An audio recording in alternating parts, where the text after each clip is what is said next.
Welcome to the In-Season podcast, rated R for language and E for excellent. Nights where I have insomnia, I'm just gonna stay up and call it ISOMNIACS. Hey, that'll be perfect, man. That's the best time right there. I'm gonna tell everybody who has insomnia, check in right now. There's got to be more of us that stay up late. There's no way.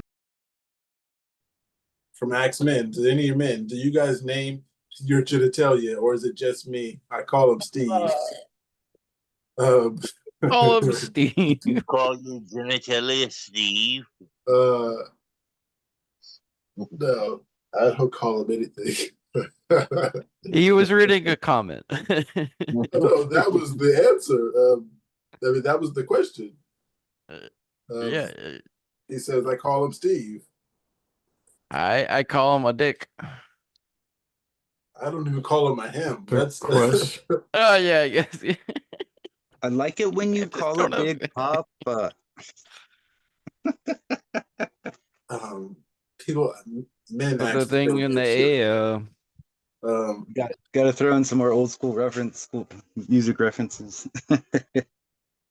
Yeah, that was. Nobody have any names? Nothing special? No, Nothing for me. that's never something I've thought of doing. But to Not each their about- own. To each their own. Anybody? But yeah, so we don't call our genitalia anything besides genitalia. Yeah, I do not. Look, listen. Shut up. Hey, bro. Sorry, I was talking to Steve. I don't have a Steve. I don't name him. I just am so grateful there's no one here named Steve. That we know of. I would be leaving right now. And I'd be like, guys, I've got to go because you all think I'm your penis now. Sorry, Steve. Okay. Bye, I got Steve. Steve, I'm so sorry. We're gonna change the subject and leave Steve in the past. This question says, Steve, I hope you get the help that you need. Pookie should not be leaving you in the past like that. I'm gonna call mine Nutter Human Butter. Steve. Human Steve, not the other Steve. I'm gonna call him Butters. Oh my god, that's even worse. That's a He's small special. Steve. Butters is a great guy in the show. Yeah. So the question is, I said Nutter Butter. Nutter Butter's good. Women like Nutter Butter. you wish. So this says, why does my mom have to make things weird? She gets mad when I lock my door, but she and my dad lock their room door when they have sex and get mad at me when I knock on their door for something. If they can lock their door to have their alone time, why can't I lock mine too to have alone time? I'm a literal teenager and you're a grown adult. Whenever I lock it, she's like, why is your door locked? And I try to explain her, I'm a teenager and you know teens do things, but she acts like clueless. Like she wants me to just downright say that I masturbate in my room. Like it should be common sense. And no, she's doesn't knock because it's her house and she pays the bills. So she just comes in my room. It's really aggressive. It's really aggravating and uncomfortable to talk to her about this type of stuff. But she should know by now. What should I do? Do it in the bathroom. Put in the shower or something. Yeah. What the fuck? Go down the road. Yeah, go to your, I don't know. Down the road. Go, Go to your friend's house to masturbate. I don't know if that's good parents. advice. I know. I don't know what to tell you. Feels like kind of a So I'll add a little bit to this. I have a little bit of a story. When I was able to drive, me and my girlfriend went to a place where, hindsight, people are probably doing some drugs where we were, but we ended up trying to make some love. And then in between that, cop showed up. It's like, what are you guys doing out here? I'm like, I don't know, just hanging out. He's like, all right, you guys got to go on your way. I was like, all right, see ya. Yeah.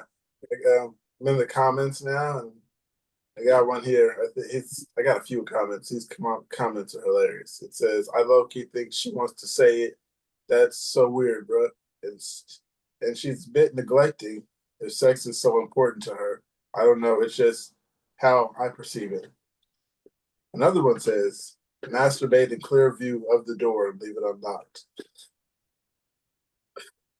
Let everyone know what's going on. Let's just be like, fuck it. Go in the Clear view of the door. Put in the living room, like airplane going on to the TV. Introduce everyone to the common sense. Directly facing the Full door full so that if she... full volume, airplay to the living room TV while the family is over for dinner. Full volume on porn. And be like, Mom wanted me to do it out here. She said I can't the door. Open the door. You gotta talk to Mom about that. Another comment says, "Ask her why is it okay for you to have normal boundaries such as locking a room door, but I can't." See what she says then. Don't get evicted. Just be like, I'm beating my meat, Mom. Someone says, make her as uncomfortable as possible. Bonus points if you manage to word it like you're speaking to a child. Stare into her eyes. I'm going to beat my And they meat. will really exercise you if you say your meeting will be. Or this one here says, "Be like me. I use my sibling as an excuse to lock my room door to myself, especially if you've got a little brother. It helps." Oh, I thought that was. Say, "I'm locking him out. He keeps coming in here." That's probably the most common sense comment there too. Yeah. The shower. Just use the bathroom. Like that's the most common sense. Yeah, I'm with Lufa. All of this stuff is just unnecessarily confrontational. Just, I mean, just go to the one room where you can lock it and she I have won't. 3 boy cousins that lived in one house. There were 2 sets of twins. And like, I hate to break it to the world, but what the fuck do you think they stay in the room together?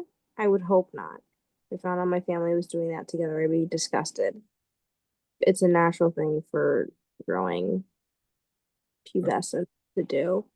And you do it in the bathroom. They go into the bathroom. You go into Bathroom the gives you bathroom. most That's privacy. where your privacy is. You lock the bathroom door when you go to the bathroom. That's where your privacy is. Privacy. Yeah, sure. Lock it. Your shower might take an hour, but still private. No, it looks like you're taking a bath. Why are your socks sticky? Ew. Got some more comments. One says, "Relatable. When I was a minor in my parents' house, they would always used to say this: I won't be locked out of my rooms in my house. My house, not yours. When you pay the mortgage, you can lock any door you want." In hindsight, I understand to an extent, but as you said, sometimes we all need a little privacy. I guess the other thing I'm wondering is if the parents are like really strict or religious or something and are like, you can't do this until you're. So I don't know, maybe they have some weird ass rules. That are like, That's comment kind of says- how every place yeah. I've grown up, it would be kind of that way. People have weird fucking rules. I don't know. I mean, my mom never had no real weird fucking rules, but I know my friends' parents have some weird rules. And I was like, what? Well, that don't make no sense. Your dad is sitting there but downing a bottle of liquor. I don't know what you're talking about. So, but I'll be right back. Okay, I got two He's here. gonna go One beat it. says, huh? I think she's gonna go beat it. Yeah, one of the Hold on, comments let's give her is- some privacy. The Willy Wonka. Give me a minute. all right. My Willy. So, the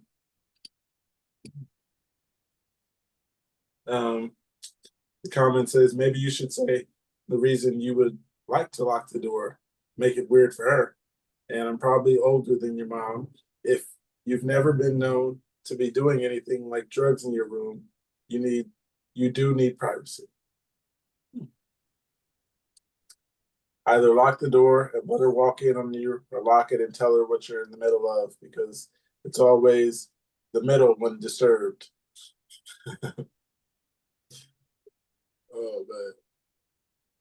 Someone says, speak to your dad. Why would you need to speak directly to her at all?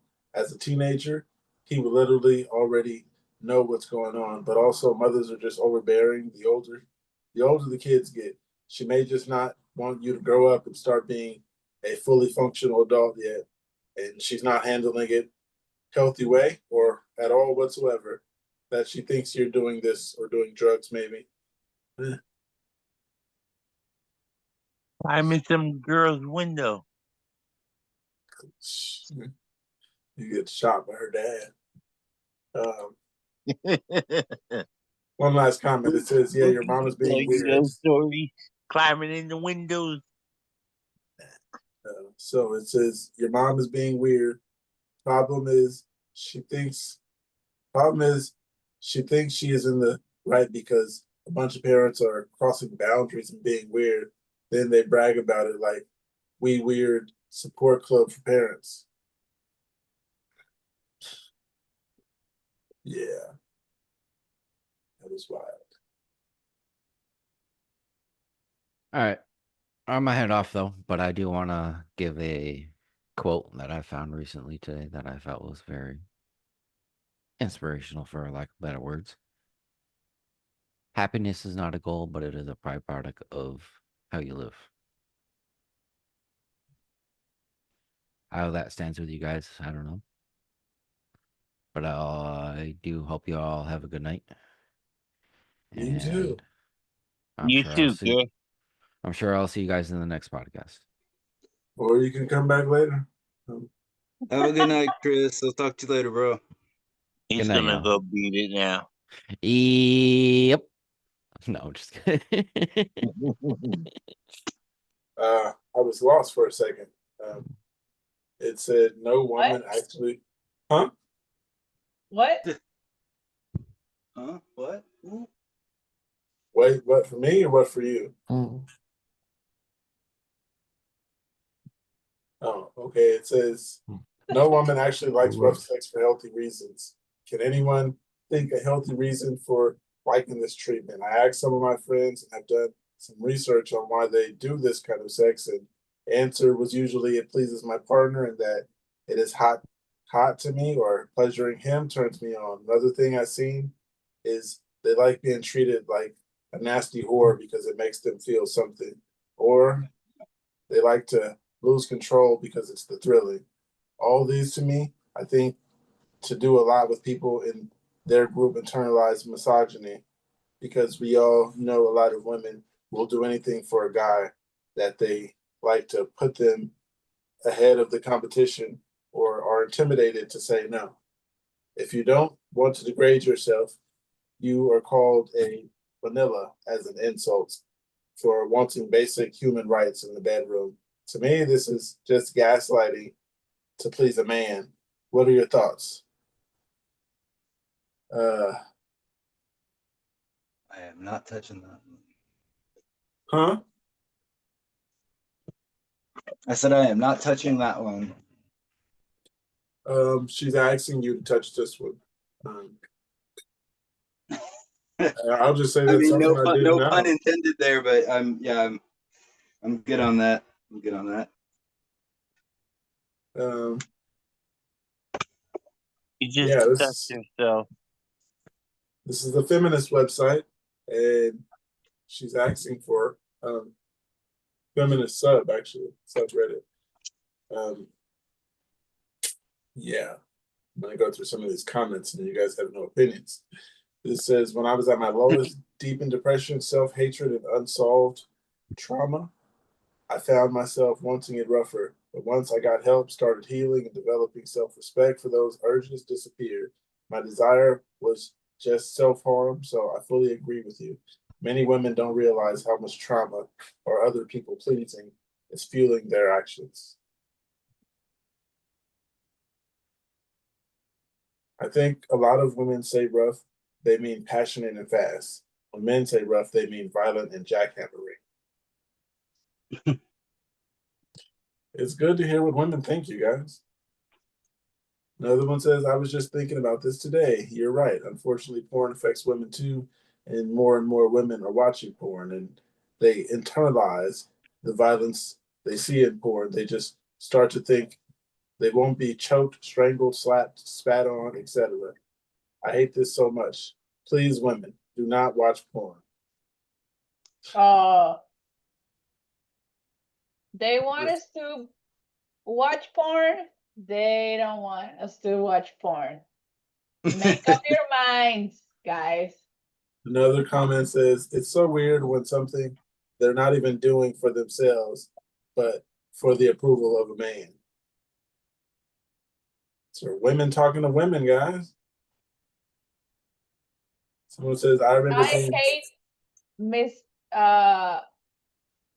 I consider myself as a misogynist. Oh, I think I'm freezing. Could you explain to me what that is?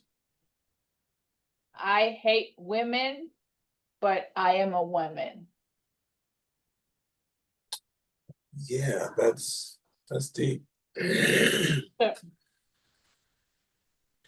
But I remember being younger and only fantasizing about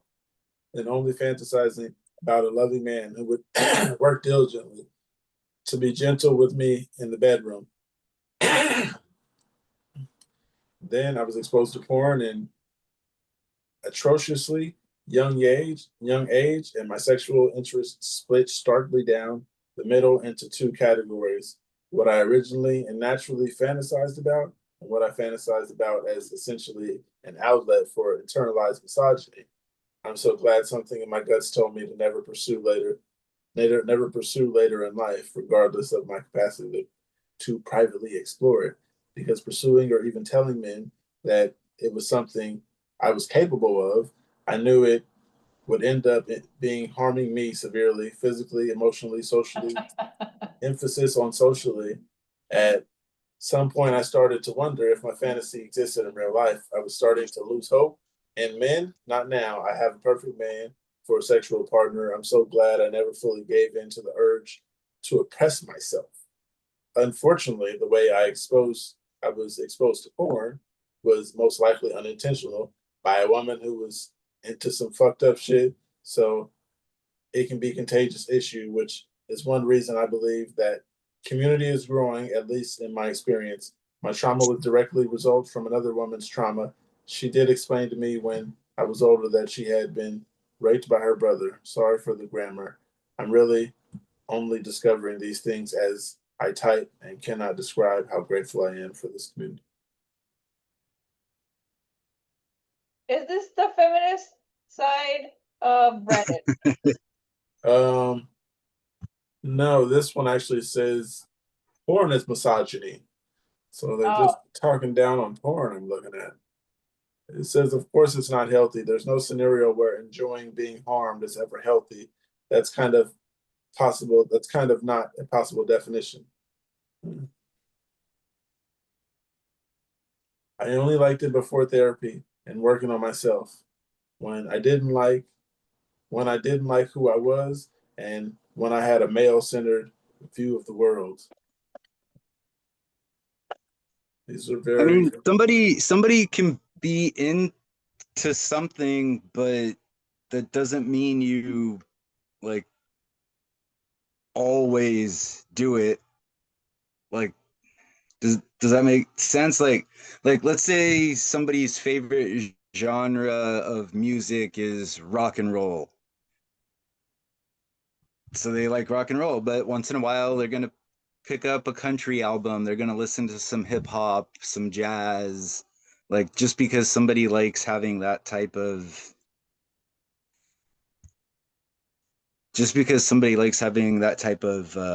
you know, intercourse like once in a while, that doesn't mean it has to be something that they're like dedicated to and they have to have it that way, you know, every single time.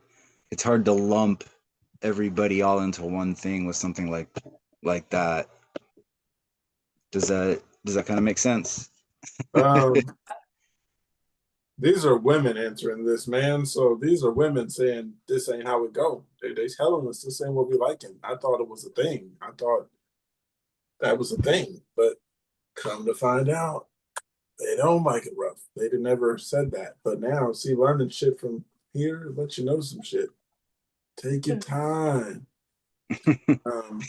So I'm saying if you're with somebody, like say you've been with somebody for, you know, several years, you're very comfortable with them or whatever, you know, sometimes you maybe both y'all have a couple drinks, you get a little, you know, you do some stuff that you don't normally do all the time, but that doesn't mean that you do it every single time or that like you're disrespecting your partner because you do it, you know, once or twice as a silly, you know, fun.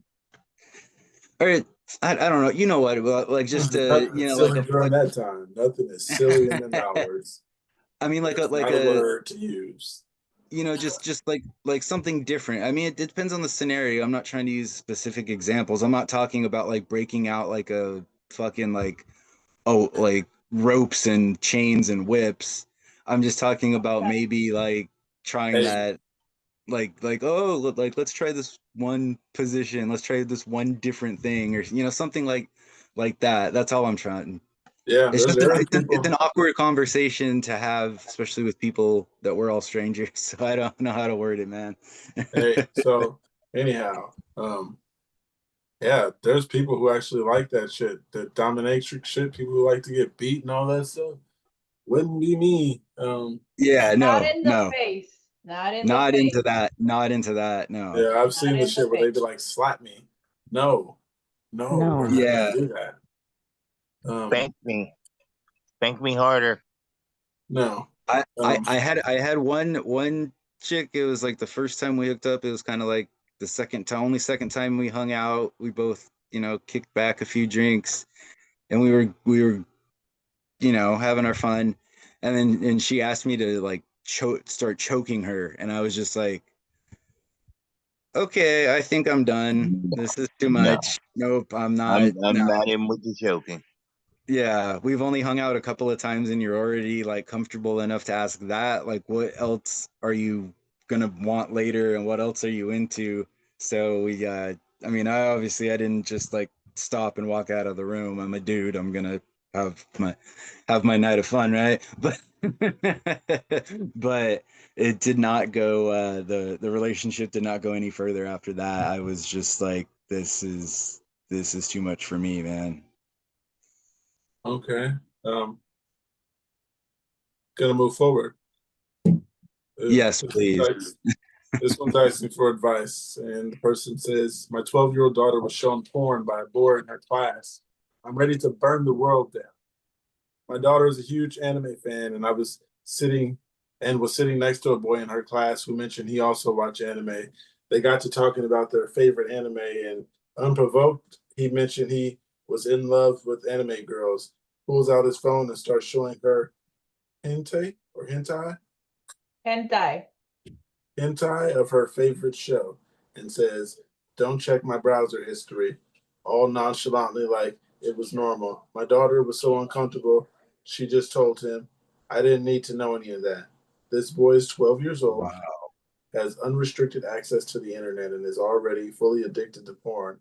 I am so disgusted and sad and beyond terrified for what my daughter is going to have to endure from porn sick boys in her school.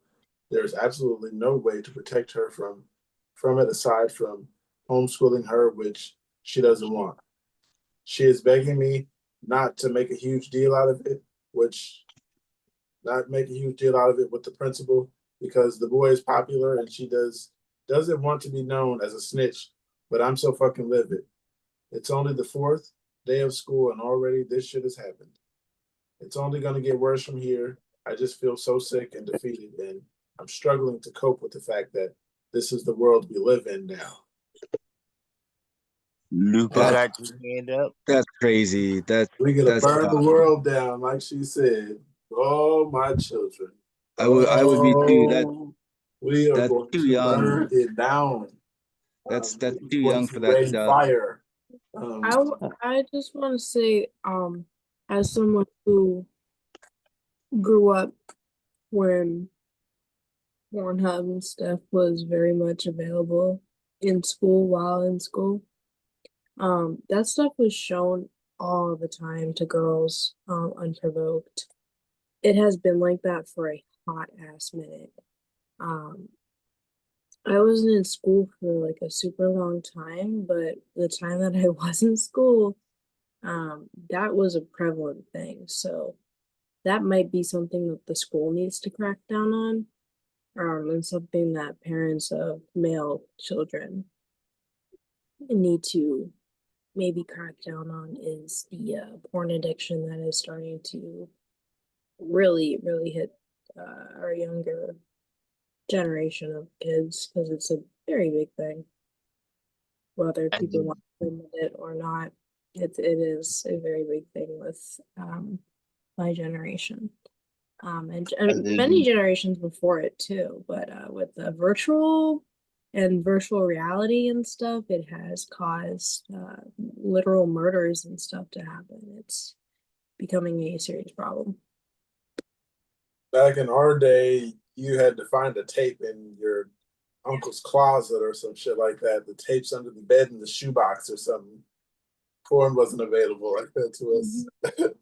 No, and Or you found stuff like that on accident. the friend down the road whose parents had Cinemax. Yeah. You spend Oh, the night yeah. overnight You here. gotta recall it. It's Skinemax. Right. Yeah. Stars and As a kid, we ran into porn on HBO. accident. We didn't even go looking for it. It just happened. We just happened to find it. It'd be that tape that isn't labeled or something. I grew up online, so like that type of shit kind of hit when I was growing up, since I moved around so much. But I can see how that would be very not nice to see. But I don't know. I just feel like, and I mean this in the most respectful way possible, if your child is going to a public school, there are going to be things like that, and there are much worse things that may happen. Public school is not a safe space. I hate to break it to anyone. It was never a safe space for me. Male principal was never a safe space for me. The kids were never a safe space for me, and it was the same for a lot of other females, and the same for a lot of other males that maybe identified differently or were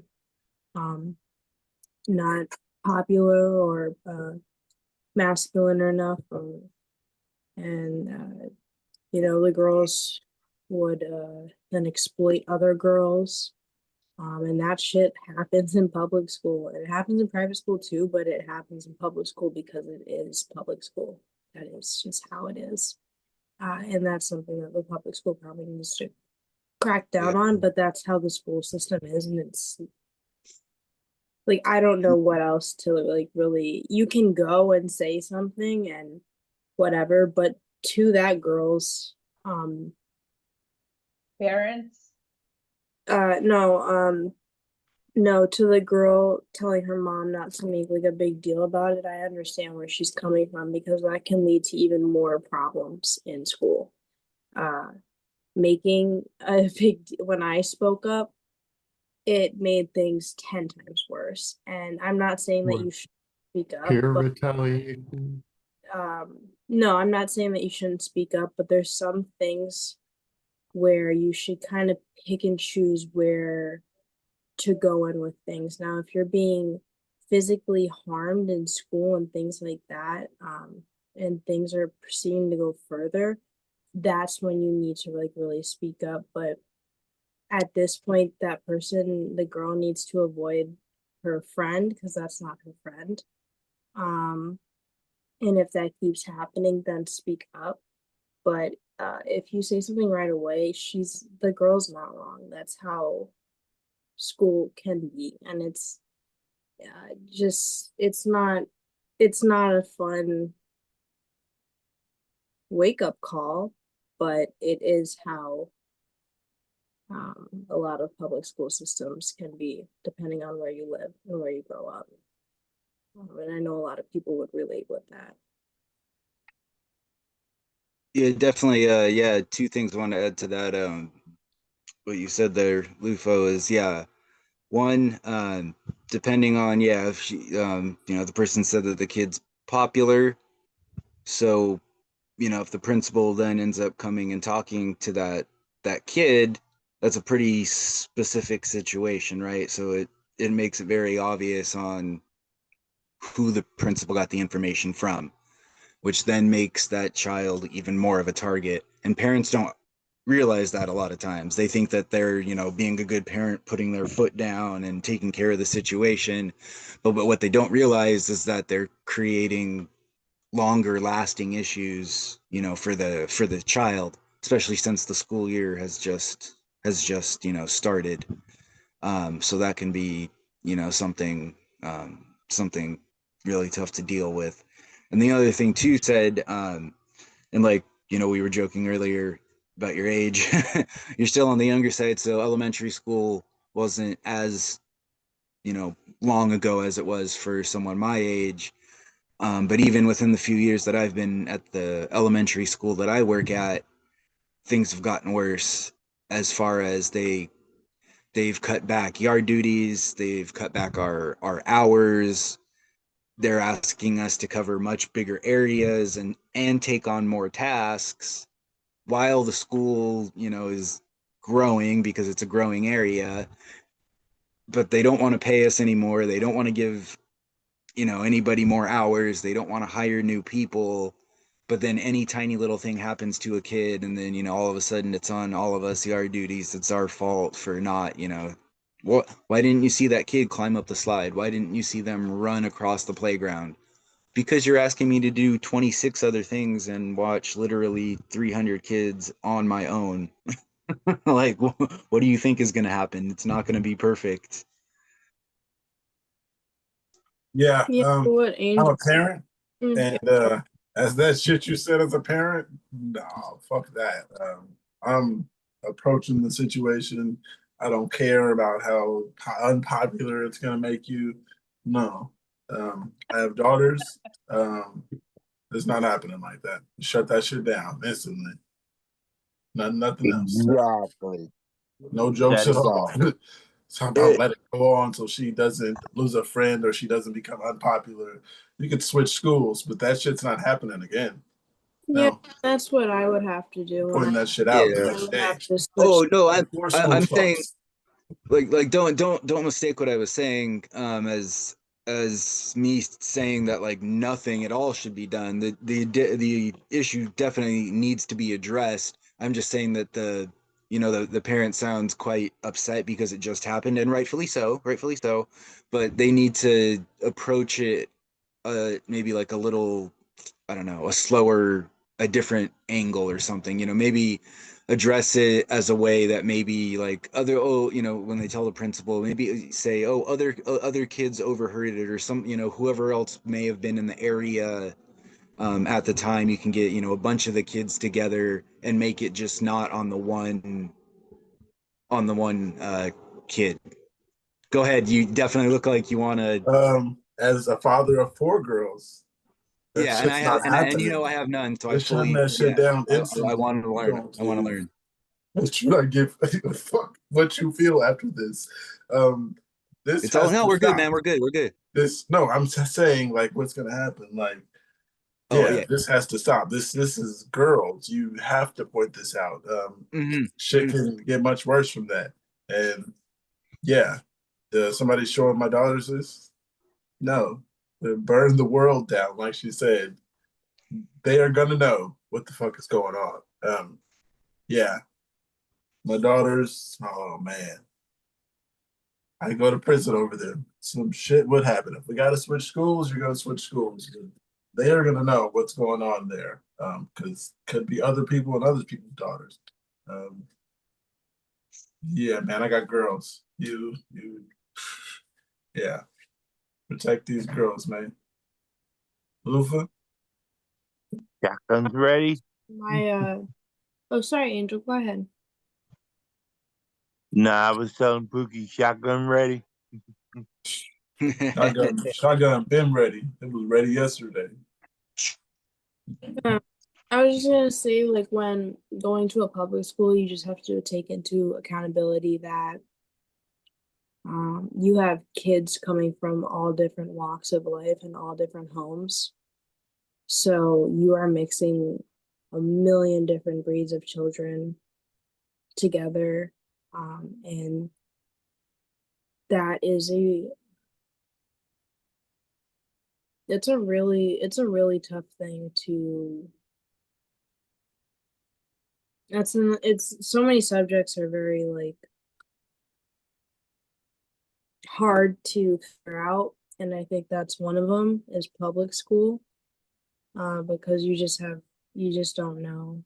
Like, you could have one kid that's being fed the world and another kid that is eating drywall off the wall because their mom's a crack addict, and they're all coming to school together and acting okay. And or one kid thinks this thing is normal, this porn thing is normal because of what's going on in their home life, and this other girl who has a healthy home life who knows that isn't healthy um is now traumatized by it, but that other kid doesn't may not know that. I'm not saying that that's the case here, but that other kid may not know that. So that's just something that the parents need to take into accountability as well. I know I don't have any kids, obviously, but growing up, I was very much aware of that, and being in and out of the mental hospital, I was also very aware that kids go through a lot of shit because of their parents.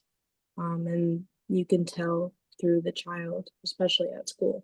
So um, I would very much encourage that parent not to be upset at the boy first off, but to maybe directly try and go to those parents, because that is, your children are at an impressionable age at 12. So you would also think that somebody else's child who's 12 is also at an impressionable age.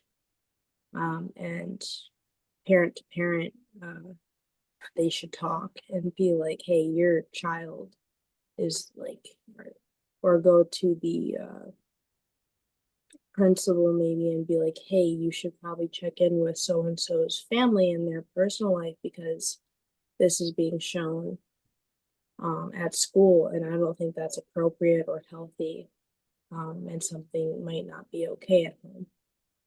So I would just also take that into accountability, because it is public school, and public school is every different walk of life. Yeah, I heard. Went to private school. On the other hand, though, if this boy was a few years older, what he did Oh, I would didn't know that he was a few years older. would be called Yeah. pedophilic grooming. I didn't know. I thought that they were the same. If they're this, if that, No, yeah, No, they he are. said if he was a They few are years the older. I'm they are the saying same age, that right? in a different, just a slightly different context, what this kid did would be absolutely, without a doubt, a sex crime. This is not something that just a chat with the parents will fix.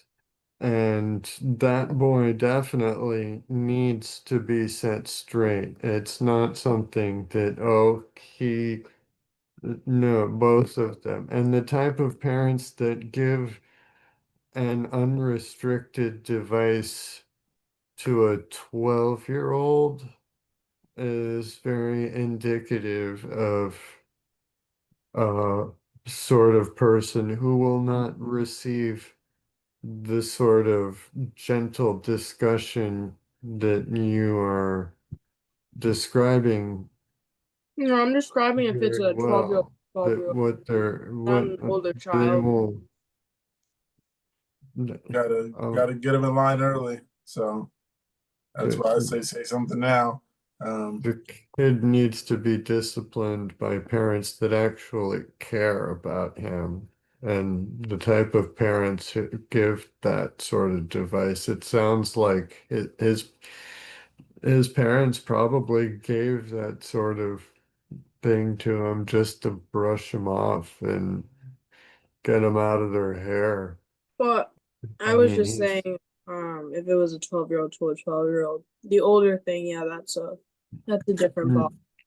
No, I think yeah, they're the same age, right, Pookie? Didn't you say they're the same age? they are. Yeah, Yeah, just a okay. 12-year-old in the same class. Oh, Yeah, okay. Then I would talk to the parents first too. I would right. just, Yeah, I think you would I that should talk that to the kid parents first. definitely. I think it's extremely inappropriate for a parent to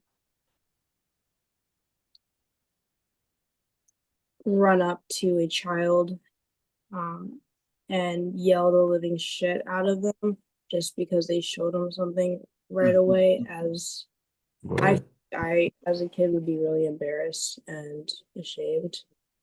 Growing up if my mom did that, but if it was something further like being touched or whatnot, I did speak up about that, and that was shut down real quick by the school system and whatnot. But I did speak up about that and whatnot. But certain things, I think, as a female, just growing up as a female, I don't know if other females would relate to this or not, but there's just some things that like it's just life as a female. I don't know like what to tell. It's tough as growing up as a female. You're constantly put in these sexual positions when you're not wanted to be put in these positions, starting out from an early age, and that's how it is. That's how our fucking system is. And I know that you guys want to like beat the living hell out of this kid and whatnot and be really angry at this kid and whatnot. And trust me, I think it's completely inappropriate and it's wrong in every way. But with the progression of how fast social media is growing and stuff, we also have to be aware that this is going to be a problem. And facing it with force of anger and ability like that is not going to help all the time. It's just a different world growing up in a female perspective. Like seeing like because I've been put in a situation similar to this before, and just from a female perspective, I can see where the child is coming from. And sometimes you just want to talk. Sometimes you just want to speak up to your parent about what happened at school and that it upset you and not have it go back. You just want to let it out. You just want someone to tell and someone to accept and someone to let you know that knows that cares about you, that you know cares about you. And it sounds like that's maybe what this girl was trying to do, is just express how this made her uncomfortable and whatnot with this kid. And maybe she can ask her teacher to be moved from away from this kid or in a different classroom or something without making it a big deal. But it's The just, boy has problems too, though. yes, If he he's been definitely does, given but that sort it of doesn't. For sure. For device, sure. that sort of I'm just trying to give unrestricted the female access, that perspective of it. suggests that he is in an uncaring, unloving home. And Yeah, but that doesn't mean both of that them should be the little need girl's problem. Okay. what? Yeah. Both of I'm sorry, I didn't catch that in the last bit. Something about the little girl's problem? No, like it shouldn't have to be her. It shouldn't have to be the 12-year-old girl's mission to make sure that he gets into a healthy home and whatnot, or that he's in a healthy home and stuff. That's not. Oh no, it's the parent that's going to make sure that happens, of course. The parents need to be Yeah, set straight. but it shouldn't have to be in a way where it's like extremely like volatile or aggressive or anything, is what I'm saying. Okay, I don't know what I why can you're say- imagining volatile and aggressive. Yeah, what I can say as a father of girls, it's when something happens like that, you're gonna say bad shit like that. You're gonna say, I'm gonna kill that fucking kid in this chat. You're reacting in the moment. By the time you get to the school, your mind has changed. You're not thinking like that. Well, But when the person The said word- burn the world the down, word that's because you're discipline reacting does right then not and there. necessarily That's fine, but they said that they're violence. looking for advice on what to And so when I'm after saying telling this kid needs to be disciplined, this kid needs serious discipline. I don't know what you may be imagining, but I'm not saying violence. I'm saying this kid needs boundaries to be set. A 12-year-old should not have anything remotely close to a phone with unrestricted internet access. You should not have hentai porn of a Well, classmate's I don't know, favorite because it went television from it being show. an older boy The word to being a discipline 12-year-old boy has age now and stuff. both So it's a changing constantly. meaning This of I'm okay, just I saying can't that it get needs a point across if you're going to be talking over me like this. I'm trying to finish my That's the first time that you've done one at a time, it guys. as well. So Okay. still the wrath of glory. You what? I can't pick up what you're saying half of the time. I can't speak quickly enough to keep up with the speed that you're going, and I'll just add mine in there since we're getting our signals mixed. It looks like us. Just add what I was going to say was mine was it's obvious that if he's a 12-year-old boy and he's got that like ready on his phone just to go with a couple of clicks to show to somebody, shows that he's pretty comfortable doing stuff like that. And that clearly wasn't something that he's new to. It's something that he's been doing for at least several months now, if not longer. So it definitely is a more of an at-home problem more than a school disciplinary problem. Obviously, the situation at the school needs to be taken care of, but the root of the problem is coming from home, and that's where it needs to be. Yeah, where it needs to be really addressed more. If that makes sense. Yeah. yeah, Yeah, like Wait, what I said was child's life.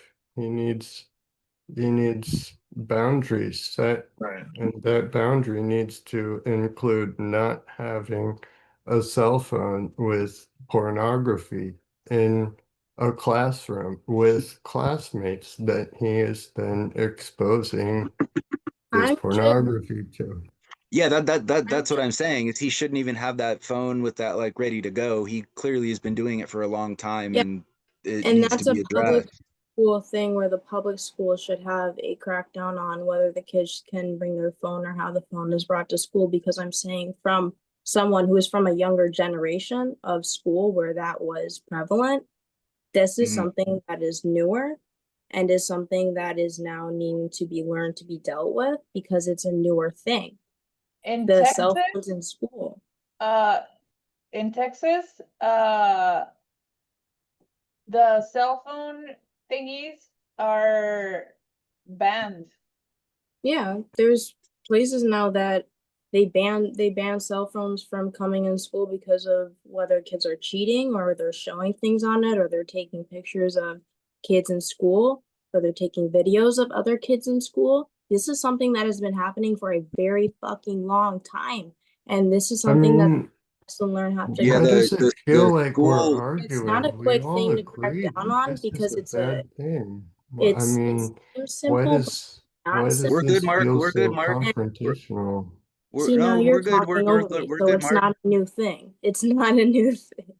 Like, oh, I don't know why we acted like that was a thing when I said it. So Yeah, no, Lou, for the school that I work at, we don't allow the kids to yeah, use their phone during school hours. They can have it that's a like, that's in a in really their amazing. That's a great thing. That is they can something have it that like, most in schools can their do. backpack, right? Like if they need to get a hold of their parents after school or something, they can have it on Yeah, them, but they can't take it even during like lunch at or there should be recess. like They can't internet have it they can't access. have it on the playground if we Yeah, see them. Like there's no, like, that's like the one thing that I am super strict about, because we all have to be super strict about that. There's no leeway with that. Somebody has like a cell phone, or you know instantly we take it away from them. We take it to the I'm just office and yeah. tell them that they I'm can go just pick it up once school's done for the day. Yeah, I'm just trying to give a perspective of not like a parental perspective, but a perspective of like this is the new age of school right now, and this is how public school is right now. And I grew up That's in where you a stop time it now. you It's like, guys didn't grow up in that time, which we know because of my age versus your guys' age, and I don't mean that in a mean way. Um, it's just Oh, it's all good. saying that Still growing up. in excuse me? That was that you're just still growing up. It's all right. Please I, continue. I was also gonna make a joke. I Um, was gonna make a joke and say you're young enough to be my daughter, like technically. Yeah, I Yeah. mean, it's just I I and I will say too, like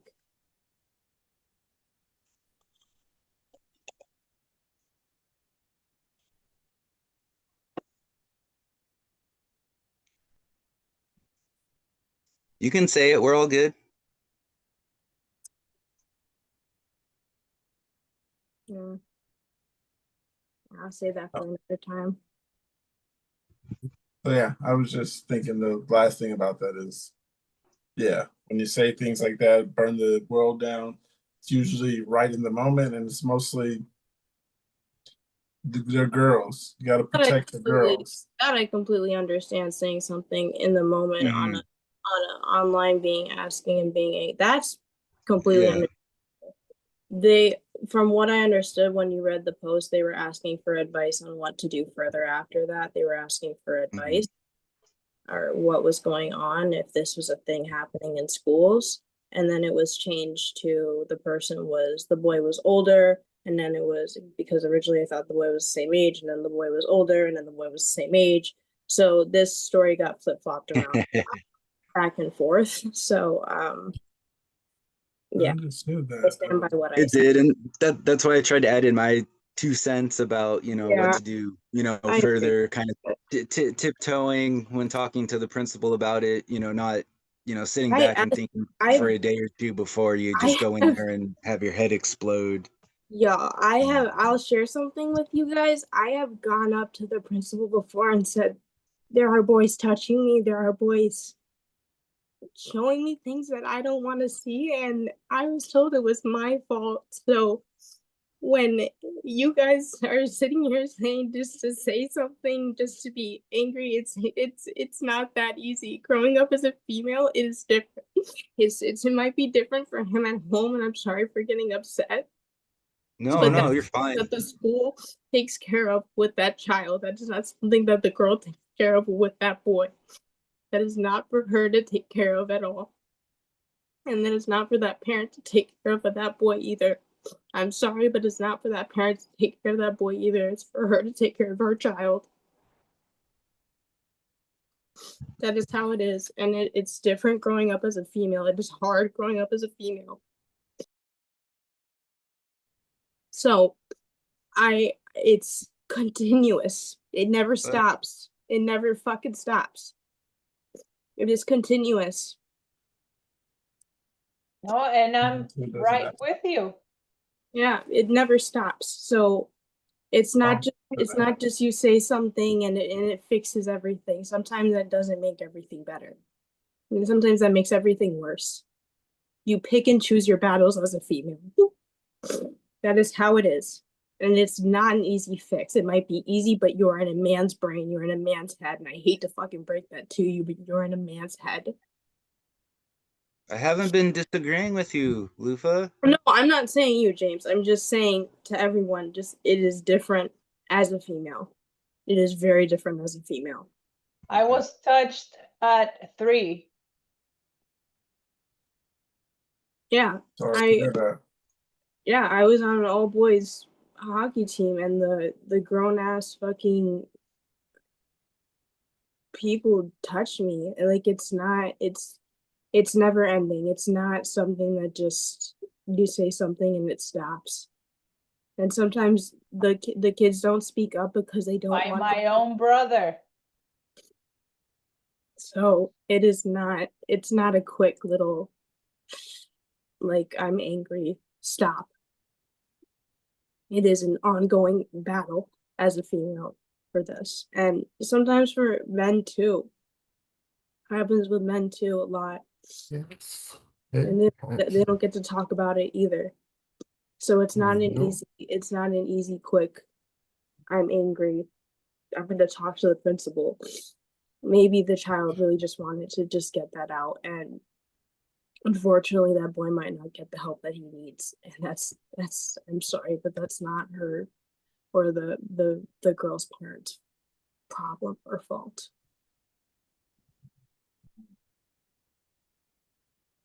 Personally, as a father, it's a protection thing. When something like that happens to a daughter of mine, my mind is reacting like that and saying everything this person said right then and there. I'm gonna burn the world down. The worst shit's gonna happen. By the time you get to the school, you're not going there to find the kid. I don't know any parent who's actually going there to find the kid. Usually it's just to go report it and talk to someone. If that were to happen and say all those things, like I'd finally get to the school and I'd be like, okay, where's the principal? I'm not gonna go, where's this kid hang out at? Nah. But yeah, it's protection of the girls. It's so much shit going on. Like, yeah, like I've been around people and they'd be like, look at the thighs on that girl. She's gonna have these big thighs. And I'm like, that's my daughter and she's 16. What the fuck are you looking at her thighs for? That's what I mean, where I point shit out right then and there. I do not wait for it to, I don't know. That's fine to point shit out like that. That's completely fine. I'm saying, like, with some of the other comments, just some things aren't exactly as easy said or done. Now, I completely support a father or a mother going to the school to talk to a principal about, like, hey, this happened. Keep an eye on this child, but do not make it a big deal. I completely support that. That is completely okay. But what I don't support is going there in a big, because I've seen parents do that before, and I've then seen those kids get bullied to fucking pieces, like, and it's not I mean, I don't know how your guys' public school experience was, but it's a lot different now with the phones. My mother thought I was like get in touch in school. I went to private school, so she thought that was a big thing then. She would always ask me that. Anybody touch you here or touch you there? And I never understood it until I got older. But yeah, everywhere, but for people in her generation, it was common. It wasn't right, but it was common. It was happening too often. So she asked me a lot of that when I was growing up, like, is this happening and this happening? And it's like that even around family. You got to ask your children, did your uncle do this? Did your uncle make you feel uncomfortable anyway? Shit like that. Shouldn't have to go like that, but it's like that. I have to ask my children things like that. What'd your uncle say? Why were you in there? What is going on? It's a protection thing for the girls. I understand what you mean though. But reaction time, always going to react too fast when it comes to something like that for a daughter. Yeah, I'm instantly like, I'm up. What happened? Yeah, but like I said, I don't know people who approach children who go to school for the kid, but yeah, that's wild. Dad to a daughter, you react I before you even think. I've seen some shit like that, and the kids get like torn to shreds after by the other kids. So it's like you got to be careful, you know. Oh yeah, I mean like, Gotta be careful, but yeah, I never approach no kid. I'm approaching the school. I'm no, ready I to sue would them take and all that. the worst shit. And I would, if you're really concerned about it, move your kid to a different school. I mean, that's what my mom would do. She Yeah. moved to a different school when the kids was like beating on me and shit. Yeah, I'd make sure we He switch was schools, beating but on I me. make sure that that situation is addressed so he doesn't go about his life doing that anymore. But yeah, I'd move schools fast.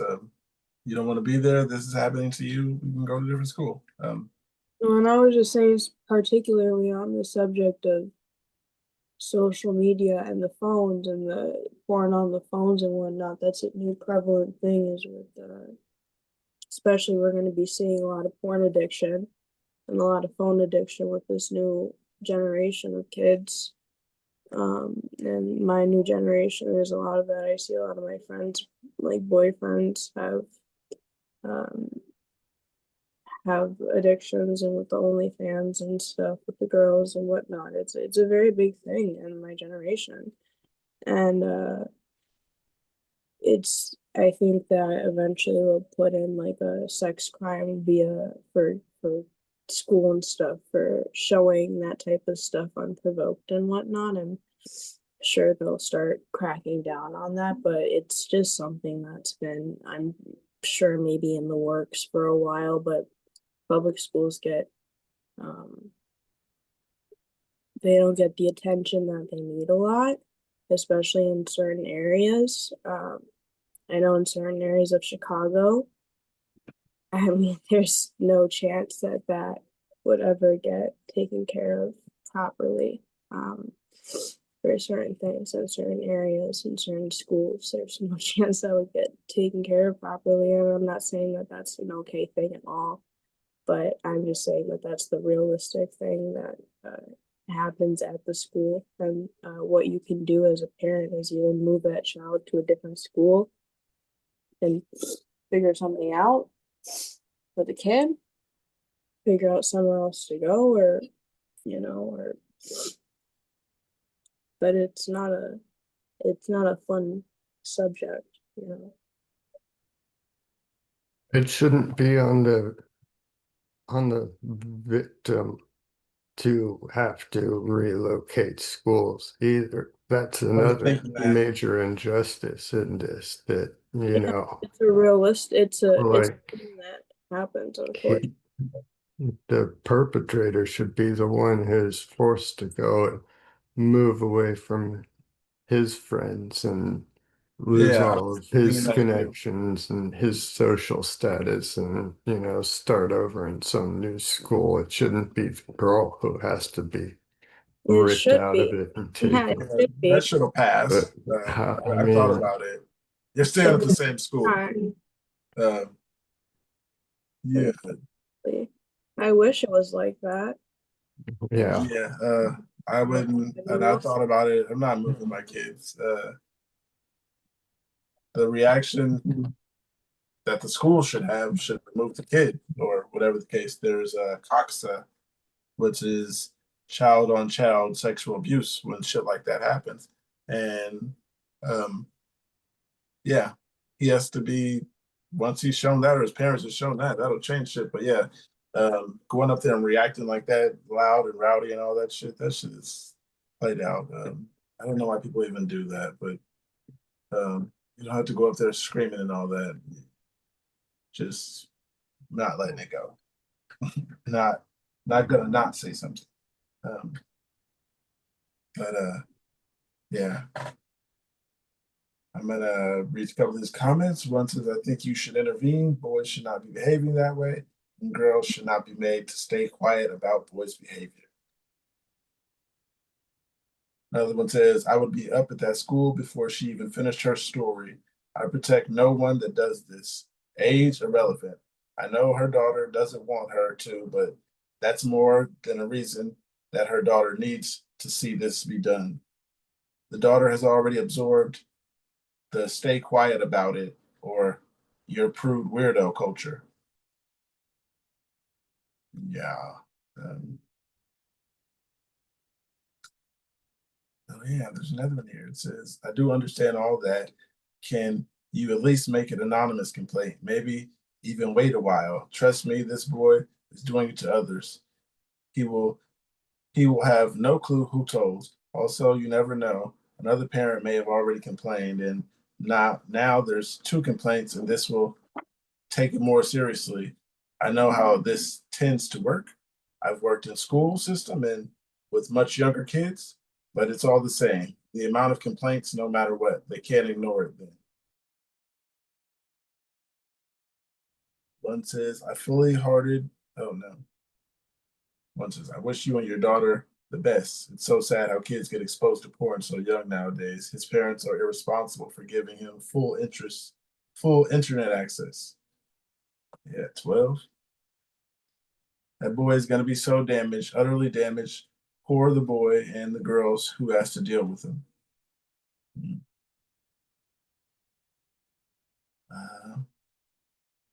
Last comment. It says, I've been wondering if parents know their children are getting addicted to porn on their phones, Wi-Fi connected personal devices, and just give up because it's seemingly inevitable, or if they really don't know.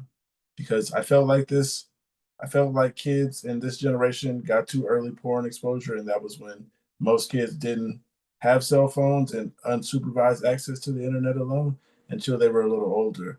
When I was really young, with cell phones, especially with boys, I feel dread about this issue, especially if it's like they won't get a chance to have a normal human connection before accidentally rewiring their brains with porn.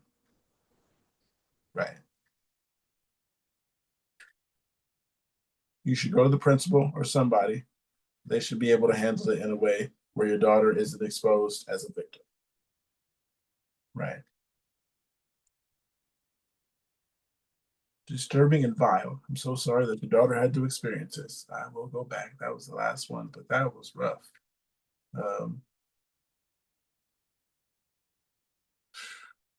Yeah.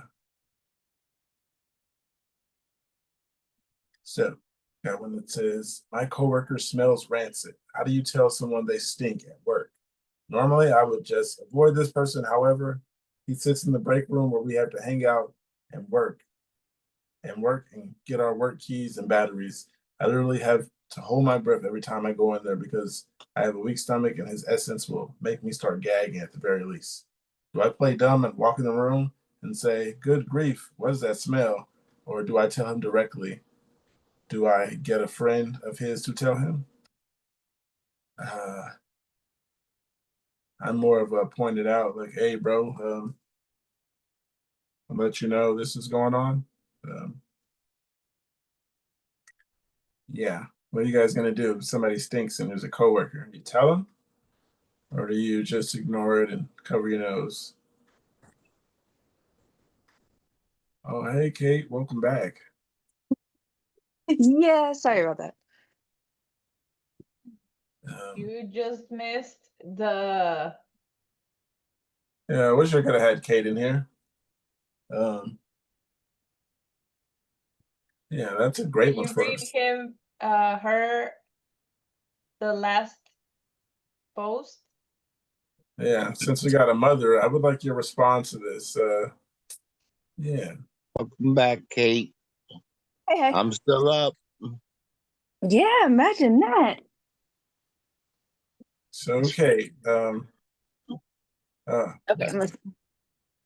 So it says my 12-year-old daughter was shown porn by a boy in her class, ready to burn the world down. Thoughts right then and there. Hell no. Okay, 12 years old, shown porn. Obviously, that boy doesn't have the right intention. So make it clear to daughter that this isn't a friendly thing. Don't be looking to talk to this kid anymore, because I'm sure she didn't start it. Sounds like he probably initiated showing her that. I'll read the post to you. Yeah, please.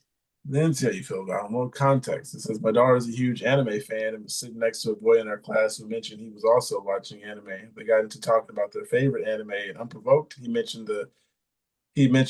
he was, in quote, in love with anime girls. Pulls out his phone and starts showing her hentai of her favorite show, and says, don't check my browser history, all nonchalantly, like it was normal. My daughter was so uncomfortable, and she just told him, I didn't need to know any of that. This boy's 12 years old and has unrestricted access to the internet and is fully addicted to the porn. I am disgusted and sad. I'm beyond terrified for what my daughter is going to have to endure from the porn sick boys in her school. There are absolutely no way to protect her aside from homeschooling her, which she doesn't want. She is begging me not to make it a huge deal about the principal because this boy is popular and doesn't want to be known as a snitch. I'm so fucking livid. It's the 4th day of school and this has already happened. It's only going to get worse from here. I just feel so sick and defeated. I'm struggling to cope with the fact that this is the world we live in now. It's not saying if it's a mother or a father, but it's a father. Woo. I got 4 daughters. I'm reacting in the moment. I'm reacting like that, burn the fucking world down. Yeah, that's how I react when it first happens. Like, what the fuck? This is going on. The 4th day of school, and to want to get her in homeschool, I can understand that. That's why I'm sticking with it. We're making it work, and I don't have to question the shit that she's on. But yeah, I mean, that's there are those animes out there. Okay. And obviously that now that this girl's exposed, whether she was willing or not, it's definitely a talk.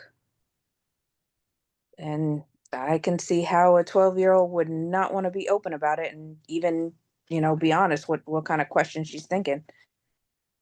But yeah, that definitely is going to change the school year forever. Right. You switching schools? 12-year-old exposed to porn. Yeah, if it's possible. Have a serious thought about that. Have a serious talk about, okay, I know you don't want to homeschool, but you can still join these clubs, have these, events. We'll do this every week. But you're not just going to be in the open classroom with like 30 other kids doing who knows what.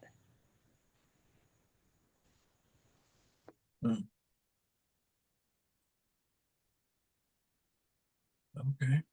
Yeah, that's all that I was saying. Is like you don't have to, I understand the girl's point of view of not wanting to go to the principal right away and stuff. There's like this. What? I was just saying, like, I understand the girl's point of view of not wanting to go to the principal, and I think that Kate's response is like Oh, like how the ideal reaction would be. Like that's how my mom switched me schools. So That's just how it is nowadays. that's like what I was saying. So That's how it is. Fortunately.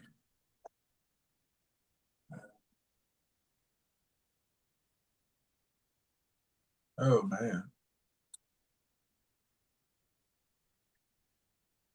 These topics.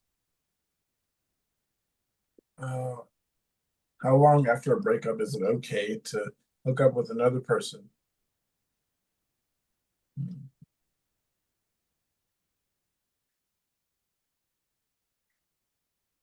Anybody? That's a little touchy. I say if we're not together, I'm single. Single is single. Yeah, I don't know. I feel kind of Over. pretty. I just feel slutty saying like next day, but If it's over, it's over. yeah, that's pretty much it. I'm single, doing single things. Yeah, I've always heard people say, "Oh, this person moves on too fast." Is there a time limit you're supposed to wait till you move with someone? I mean, move on with someone. That's probably from someone who wants to take their time and get over you before they see you with someone else. Yeah, that's the only thing to think about. If he's gonna actually go off and try to kill somebody, then that would be something to consider. But you definitely don't have to get ex's permission. Yeah, ideal situation. Someone said, "When you've mentally and emotionally healed." According to my ex, 3 months before the breakup is fine. 3 months before the breakup? That's what it says. According to my ex, 3 months before the breakup is fine. So Oh, he was a cheater. Yeah, that's what that was. okay. I didn't put that together at first. I was like, what? Someone says, I mean, technically the following second, but emotionally, as long as it feels right, I guess. The moment you break up, it's open field to back in the game. The same day, the next day, there are no rules on how long to wait. If you're the one that was dumped, do it immediately because the person that did the dumping is probably already doing it. That's one way to look at it. Someone else said 12 minutes. Then there was someone's response to that is, what about 11? Then someone goes, what about 9?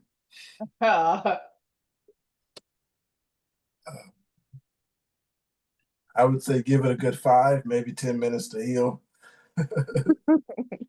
I respect your restraint. There you go. As long as it's not for revenge, coping, or any other malicious or unhealthy reason when you are ready. You said fuck it, so I'd go straight away. Starting a relationship is different matter that takes time. Okay, yeah, I like that one. Starting a relationship is gonna take time, but I can hook up with anybody 30 minutes later, since I'm single. Yeah. Whatever you want. Whenever you break up with someone, you don't owe them anything. Correct. Get to the point. Yikes. Creepiest thing you've ever woken up to? Creepiest thing? Creepiest. Yes, creepiest. My husband. Love it. Oh man. I read the first comment. It says, when I was working at a Greek bar, one of the tourists broke into my apartment and watched me sleep. When I woke up and demanded she leave, she said, wow, you're really grumpy when you're tired. Oh my goodness. That is one creepy thing. My old neighbor saying my name, I sat straight up and started looking around the house and didn't find anything. The next day I found out she died the night before. I think she wanted to say goodbye. Oh, wow. That's creepy. A smoke alarm and seeing black smoke pouring across the ceiling of the bedroom. Oh yeah. That means the house is on fire by then. Yep. Some nurse yanking a catheter out of my penis after surgery. I was not expecting that. No, I don't think so. I don't remember that much. Another one says I was in the hospital a long time ago, probably 2013 or 2012. Anyways, I was sleeping and when my environment was unfamiliar to me. I am a light sleeper. I had a roommate in this hospital I'd stayed up in. The hospital I'd stayed in, and she was nothing short of, well, nuts. I was scared awake to her standing over me naked, whispering in tongues right into my ear. It was like something out of a horror film. I tried to stay still as not to freak out her not to freak her out any further, but she drooled in my ear and I jumped from the chill. Right when that happened, she started screaming. Luckily, staff was walking by and managed to calm her down.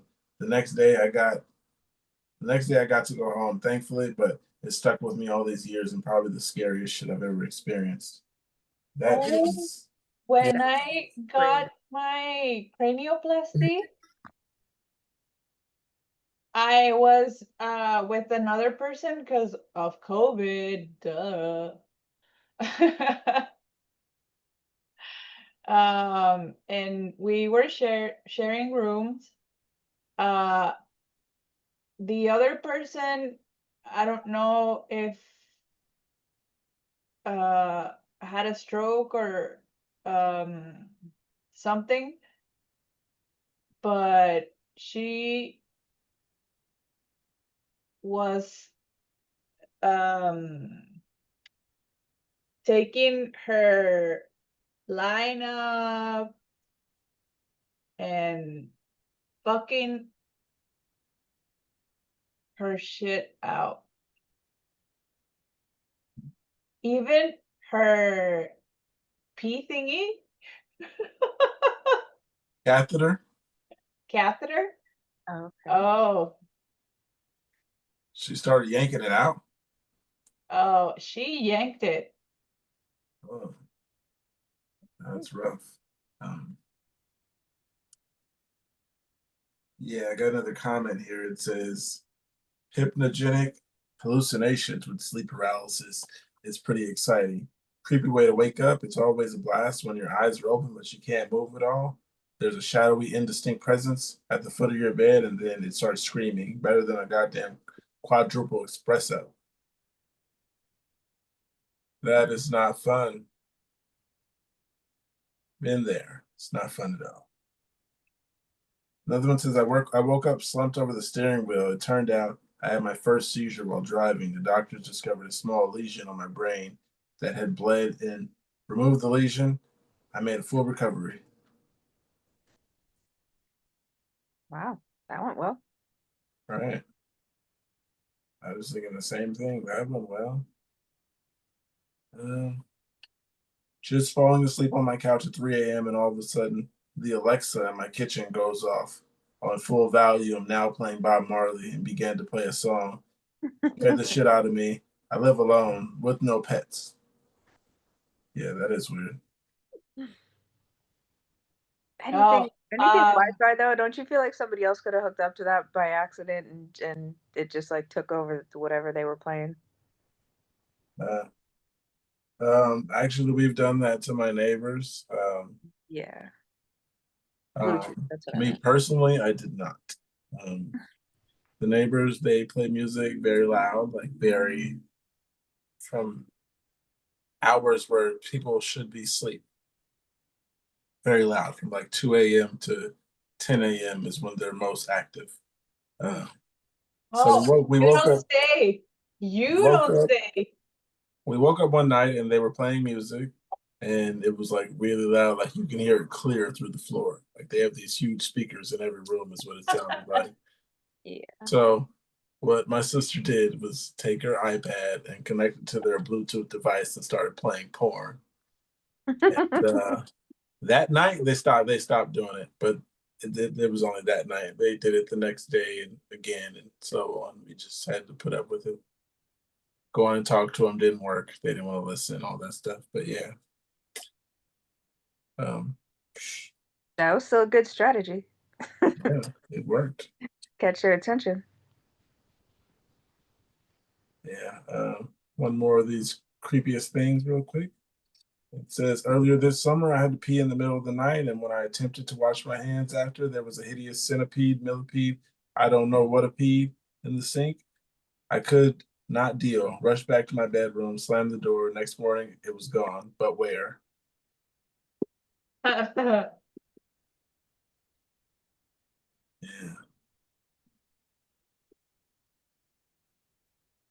What is your oh shit, I'm getting old moment? Ooh, this one's interesting. Just now I got a message saying that there's an essential for potty training now, and it's a watch for toddlers. And I just felt really old. What the fuck? Not happening. There's what here says when high schoolers started being born the year I graduated. Another one says deciding more and more judiciously when to bend over and pick something up off the floor.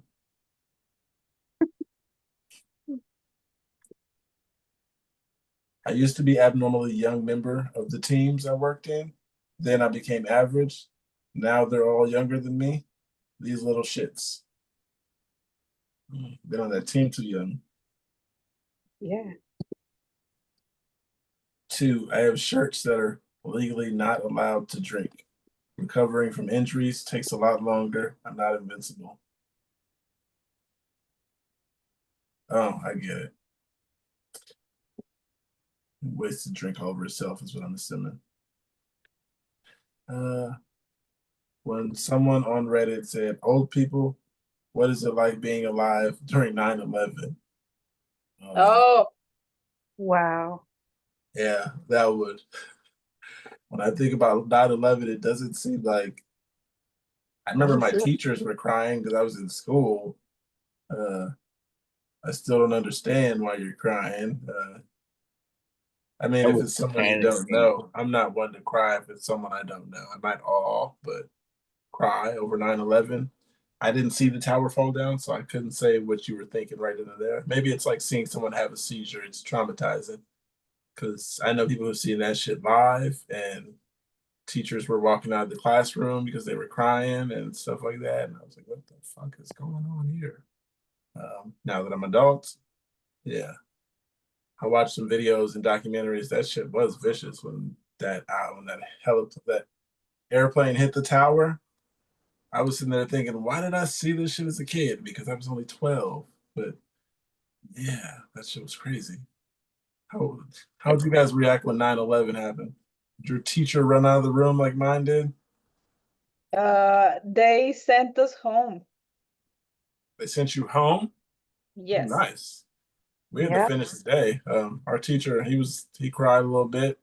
He left, came back a little while, let us know it was hard to watch and that he didn't know how to react, and we went back to class. So we didn't get to go home. What about you, Angel? You're a lot closer. I was panicking. There was actually rumors that a plane was coming to Philadelphia.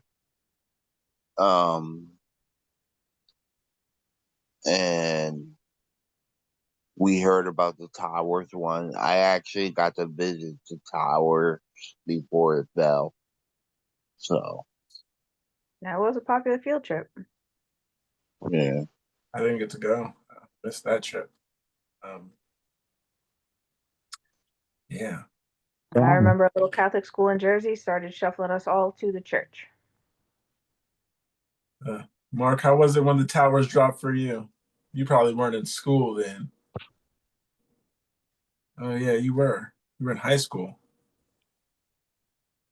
I was homeschooled, Oh. so I was at the living room table finishing my homework for the day. And my mom was watching the news live on the TV over in the other room.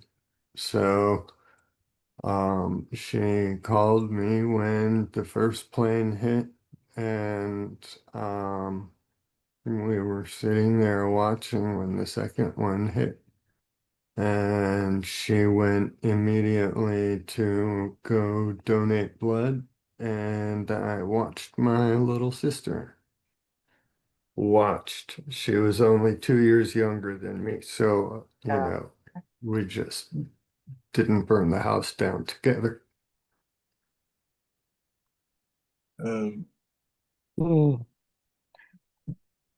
Wow.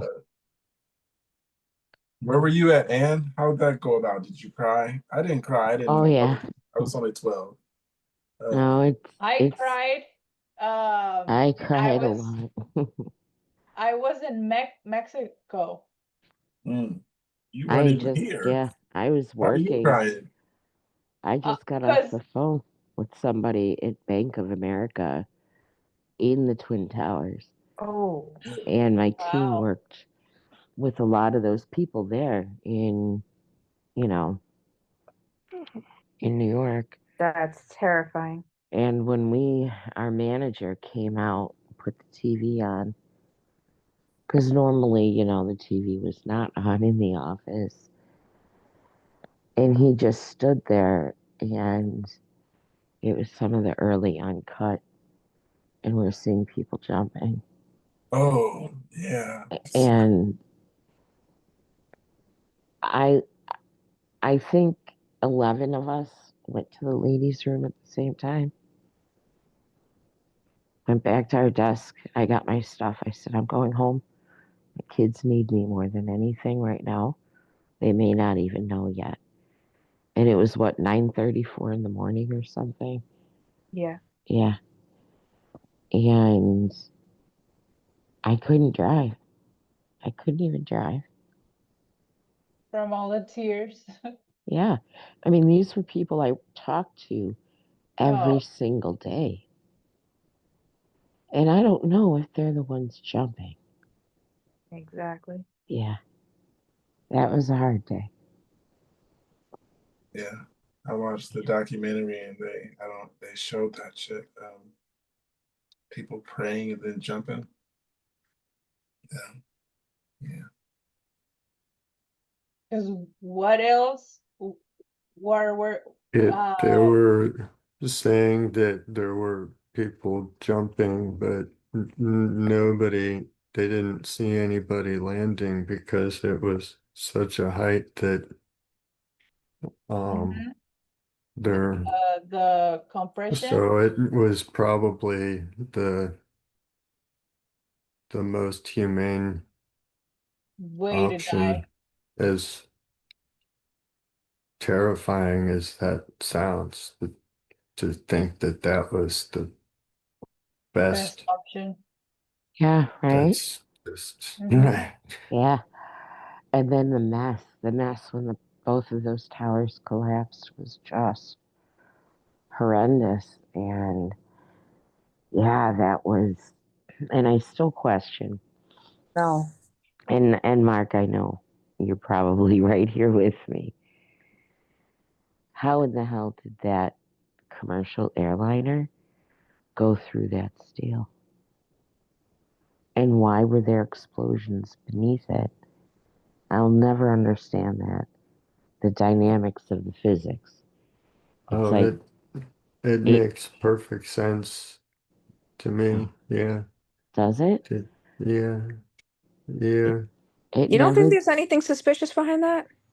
No, not at all. The design of the World Trade Center buildings themselves was um built like a shell, essentially. So the they were like gigantic columns, which you see on the side, all those parallel lines side by side. Um, and then the floors layered up beneath them, but those columns were thick enough and the windows narrow enough that once the momentum of a plane made it through, um, that was all that was needed to get the a puncture in the side of the building. And then once you have that, you have jet fuel and a lot of jet fuel. Oh yeah.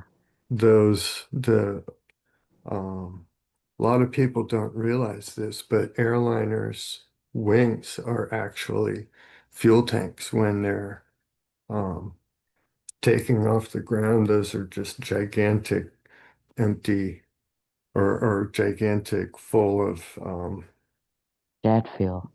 glorified No. kerosene, essentially. So that gets Oh, carried in through the broken windows because that initial impact with the nose would probably shatter all of the windows on the side. So the wings carry in all of this fuel, and oh, that just covers everything on the floor that it impacts. yeah. And then once that starts burning, it just keeps burning and burning and burning. There's um, all of There's the fuel that it needs to heat up. And um, people say jet fuel can't burn enough to melt steel beams. Well, you don't need to melt steel beams. You just need to soften them up enough that that they they lose their tension. fail, that Yeah. they buckle a little bit, that they lose a little bit of their strength. And once you reach that point, um, it's basically just this shell of these steel beams that are softening, and they get to a point like Play-Doh. Yeah. Um, and that fire raged over, 3 or 4 floors, right?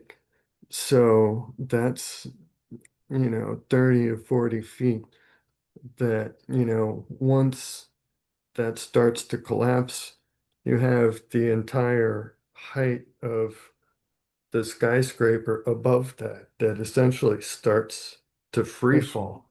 Yeah. So you have Hmm.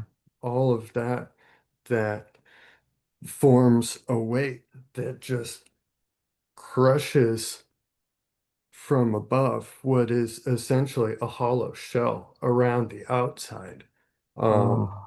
Oh. and that hollow shell is basically sealed. When you think about it, there's the floors beneath it, and there's a lot of floors, dozens of floors beneath that initial impact point. So they've all got, stairwells, closed doors between them and whatnot, or at least closed enough that the air doesn't flow through between them freely, right? You can Hmm. consider them equivalent of sealed. Um, so with that weight pushing down from above, what you get is essentially the equivalent of the end of a plunger pushing down on a hollow shell around that. So when people point to explosions, that's what you're seeing is that plunger of the upper shell or of the upper floors of the skyscraper being a plunger pushing down on this shell of the lower floors, bursting out the glass of those floors between them as it goes and as it falls and as it collapses. And the more it falls, the further it falls, the more weight is falling with it. And that just makes the whole thing even bigger and bigger. So that amount of weight, essentially, when you consider, that, hollow shell around it, that's basically free fall. That's why it goes, I mean, it looks like it takes so long, but it's basically, you know, you couldn't you couldn't you couldn't fall any faster than those upper floors were falling Right. realistically. So um Hmm. yeah, to me, even before I saw any of the documentaries and stuff that I forget where it was. I think it was a Netflix special that did a documentary that talked about a lot of this stuff, but it just seemed to me that after having gone through engineering school, this is when I watched the footage and thought about it closely about what was there, how they designed skyscrapers like that, what those supports were. And then when you also consider on top of that, that that was their second run at the World Trade Center too. There That was the second was plane. Yeah. the bombing before that, Yeah. and that van was close. So they knew those structures, the supports underneath the foundation was too strong to bring it down. So there's a lot of very smart people dedicated to horrible evil, and Mm. a lot of these people have gone through engineering school and come to these same conclusions that, this is how buildings are designed, and This is how we um, can break them. this Yeah.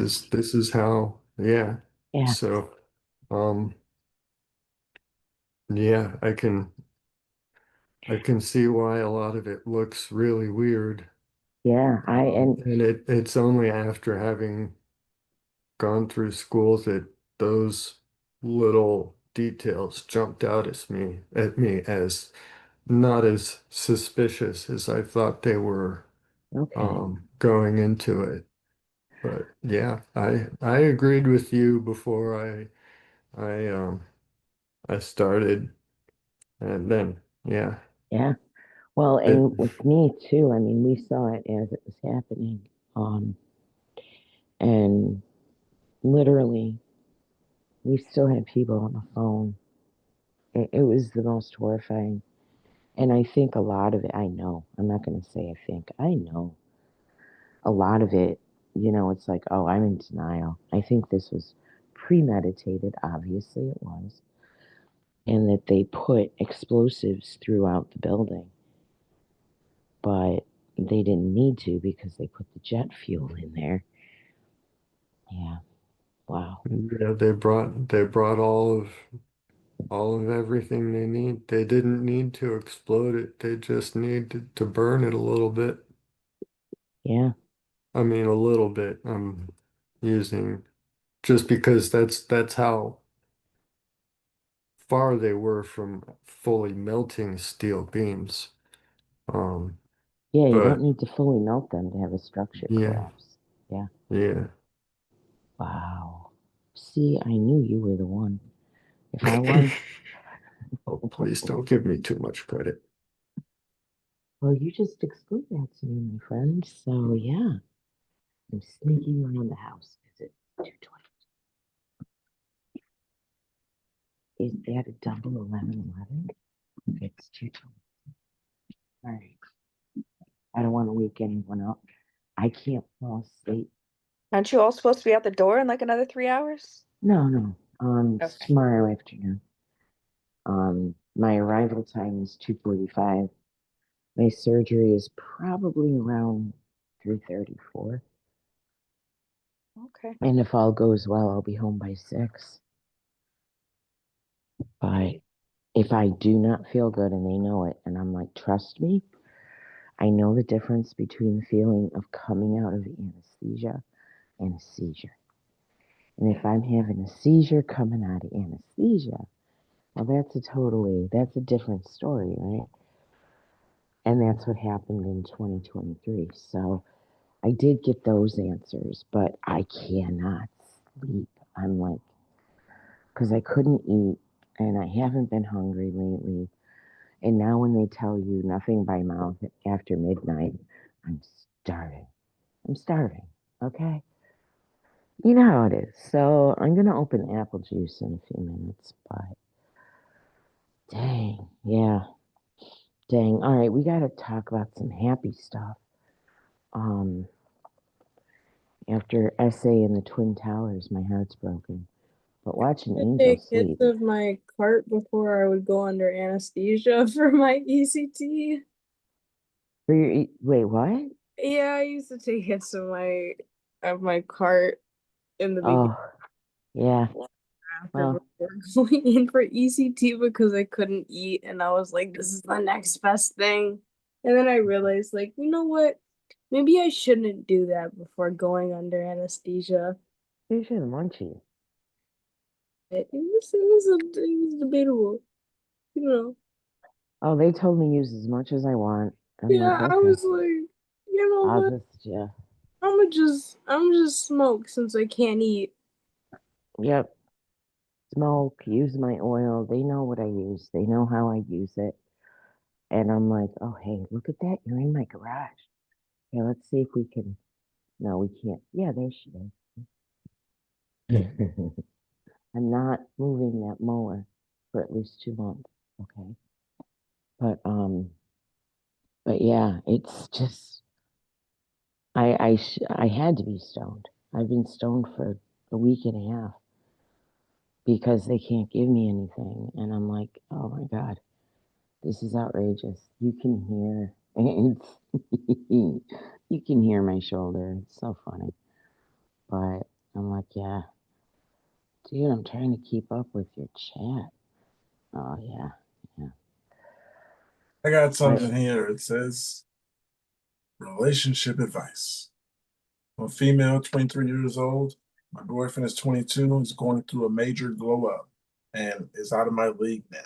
How do I make sure he won't just leave me now that he has all the options?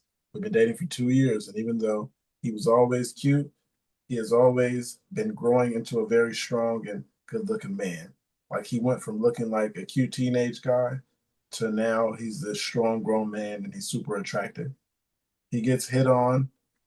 He gets hit on a lot in public, but now and every other time it happens, I get a little uneasy. He gets hit on by women who look like models too, and overall, he's just attractive. My problem is I am not on his level of attractiveness. When we first met, sure, he was a bit overweight, but cute, and he always took care of himself. Now he gets hit on so much, he can basically date or have any woman who sits who hits on him or he wants. How can I be secure that he won't just randomly decide he wants to explore? He has done he hasn't done anything to make me not trust him either. I have him in my life 360 and he lets me go through his phone no matter what. Um, how do you make sure he doesn't have options or doesn't leave for the options? You can't. Yeah, it's like her intuition is telling her don't trust him, and she just has a problem with that. Or is it her own insecurity because he changed, and now she says she's out of his league? That's a personal insecurity. Oh, I thought she was saying that he got better looking and he has more options or something. Yeah, That's what she said. She says he got Oh. better looking, and now she doesn't feel good that he's way hotter than he was when she met him. then it's time to hit the gym, honey. Confidence will make somebody more attractive, I think. If you have confidence, then I think it'll make you more attractive regardless of Yep. physical attributes and stuff, because you can be physically appealing but have no confidence, and to me that just makes you really unappealing. Right. Confidence is everything. This is key. Yeah. So a couple of these comments here. One says, well, I can tell you now that tracking his phone usage will only push him away. The only way you can, in quote, make sure is by chaining him up in your basement. Ooh, baby. Ooh. Okay. And if he's that good looking, I'll do it for her. I have a nice basement. Oh shit, I'm gonna get him. Yeah, right. You go grab. No chance anymore. But chain him up in the basement. She tied you to her kitchen chair. She broke your throne and she Make him a little. She can make him a little puffy again. That sounds like misery all over. Like, hide him in the basement. Oh no. Here's a comment. You put the lotion on. Sorry. One says he is dating the woman he wants. You stop going through his phone and this life 360 bullshit, insecure stuff like that. Self-fulfilling prophecy. Not trying to throw shade at the tracking app users in general. Cool to make sure your partner has not been kidnapped. Not cool to fight every time they spend 5 minutes at a cafe. Right. I don't like Life 360. You tell my mom way too much shit. Not need to know that I'm going 130 right now. Oh, I thought Life 360 was like I have them in my life 365. I thought that's what that meant. No, it's an app. Life 360 is an app, and it'll tell you how fast you're going when the person's in a car. Yeah. Although I personally don't like to go fast in cars. I mean, it can make me anxious. So I don't actually have a problem with it. Somebody says I have him on Life 360 and he lets me go through his phone whenever I want. You're the red flag. You know that, right? If you're insecure about how you look compared to how he looks, you need to up your game, not police him. There you go. Girl, you tell him. Yep. Who cares if he glows up and leaves? That's shallow and he didn't value you as a person. Tell your insecurities to fuck off and continue to love him and continue working on your personal growth in life. Okay. Well, she don't need to think about their relationship so shallowly either. Like, she's kind of basing it all on his looks right now. You know, you base it on the connection that you guys have. Hopefully, Right. She's like, we're getting older, he's getting better looking, and I'm getting worse. It's basically. Yeah. Man, she's not aging like a fine wine. That's just how she sees it at this point. That's how it was in high school. It's like the girls that wasn't the best then, shit can only get better. I didn't think of it like that. Shit can only get better. The girls that were that then, now they ain't all that. The girls that wasn't all that back then, shit gets better with time. Yeah. You'll be like, oh my goodness, that was her from high school? Yeah, that was her. One that had the hoodie on every day and yeah, dressed like a boy and all that. Yeah, now she's a model and all that.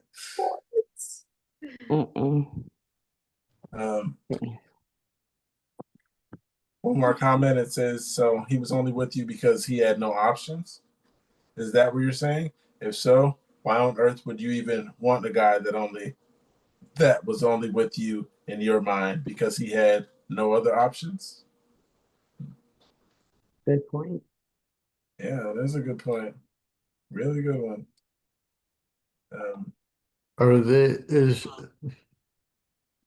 Is the goal of dating to end up with the best status symbol?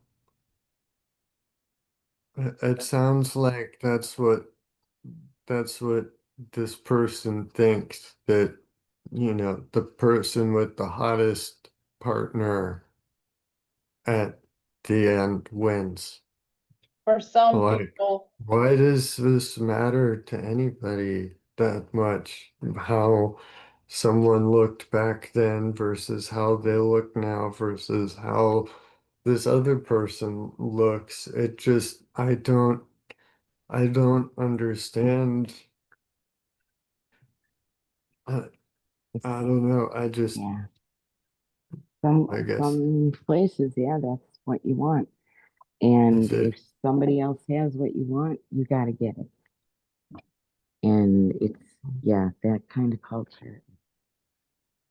And it's all about how beautiful your girlfriend is, or how how handsome your boyfriend is, whatever. That's definitely an insecurity to be superficial like that, in my opinion. And like you guys said, if she's maturing to the point where she realizes that the relationship was kind of started under these false pretenses of just who fit the bill, then now maybe she's looking for a little bit deeper connection and thinking they don't have it. Right. Yeah, did she settle in the first place and end up with? Yeah, exactly. Mm-hmm. I feel like you shouldn't have to like settle for someone. I feel like you should find someone that you like. I feel like saying the word "I'm settling for this person" is already where you're going wrong. You Easy might enough. not say Oh, it. I okay, I'll mean, just it's settle demeaning for it. to both people, I think, to say Yeah, you're settling. it It's like, is. To be like, we're just gonna settle for each other. I'm just gonna settle for you. You're just gonna settle for me. That's kind of like, all right, you're just my last option. Whatever. I guess we'll go for it. Or only option once you have kids. Yeah, like, oh, I guess we're just gonna be the ones Family that have together.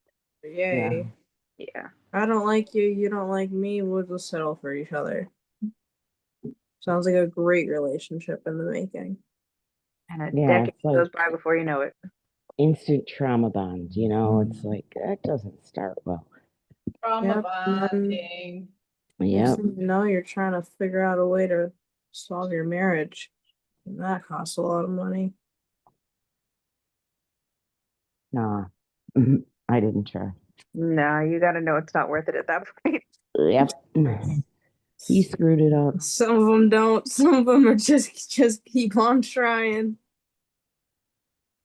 Yeah, I know. That's the ones looking to maintain the status. Well, I have a daughter that doesn't believe in divorce. Neither did I.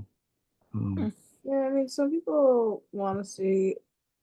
Some people actually want to be with someone attractive for the end goal of their kids to be attractive. Oh, Example, the Kardashian eugenics. Yeah. Wow. Yeah, I was gonna say eugenics. That plating, the kids a little bit. If that's also, I'm not saying that's their background, what they're thinking of, but that's some people in the world. That's how some people do think. And end up with the uglier kid. Like, Yeah. yeah, and then they're like, this kid sucks. Let's have another one. You get out of the recessive Try genes. again. So try this. As a parent, I don't think people think like that when they have a kid. The kid comes out as the best thing.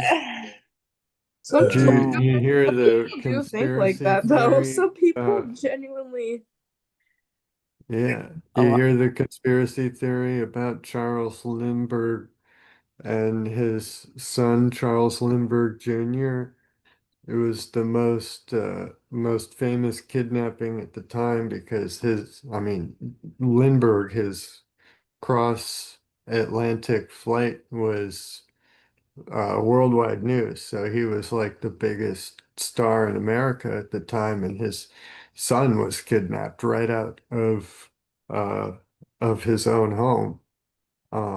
And there was like this whole big manhunt and everything.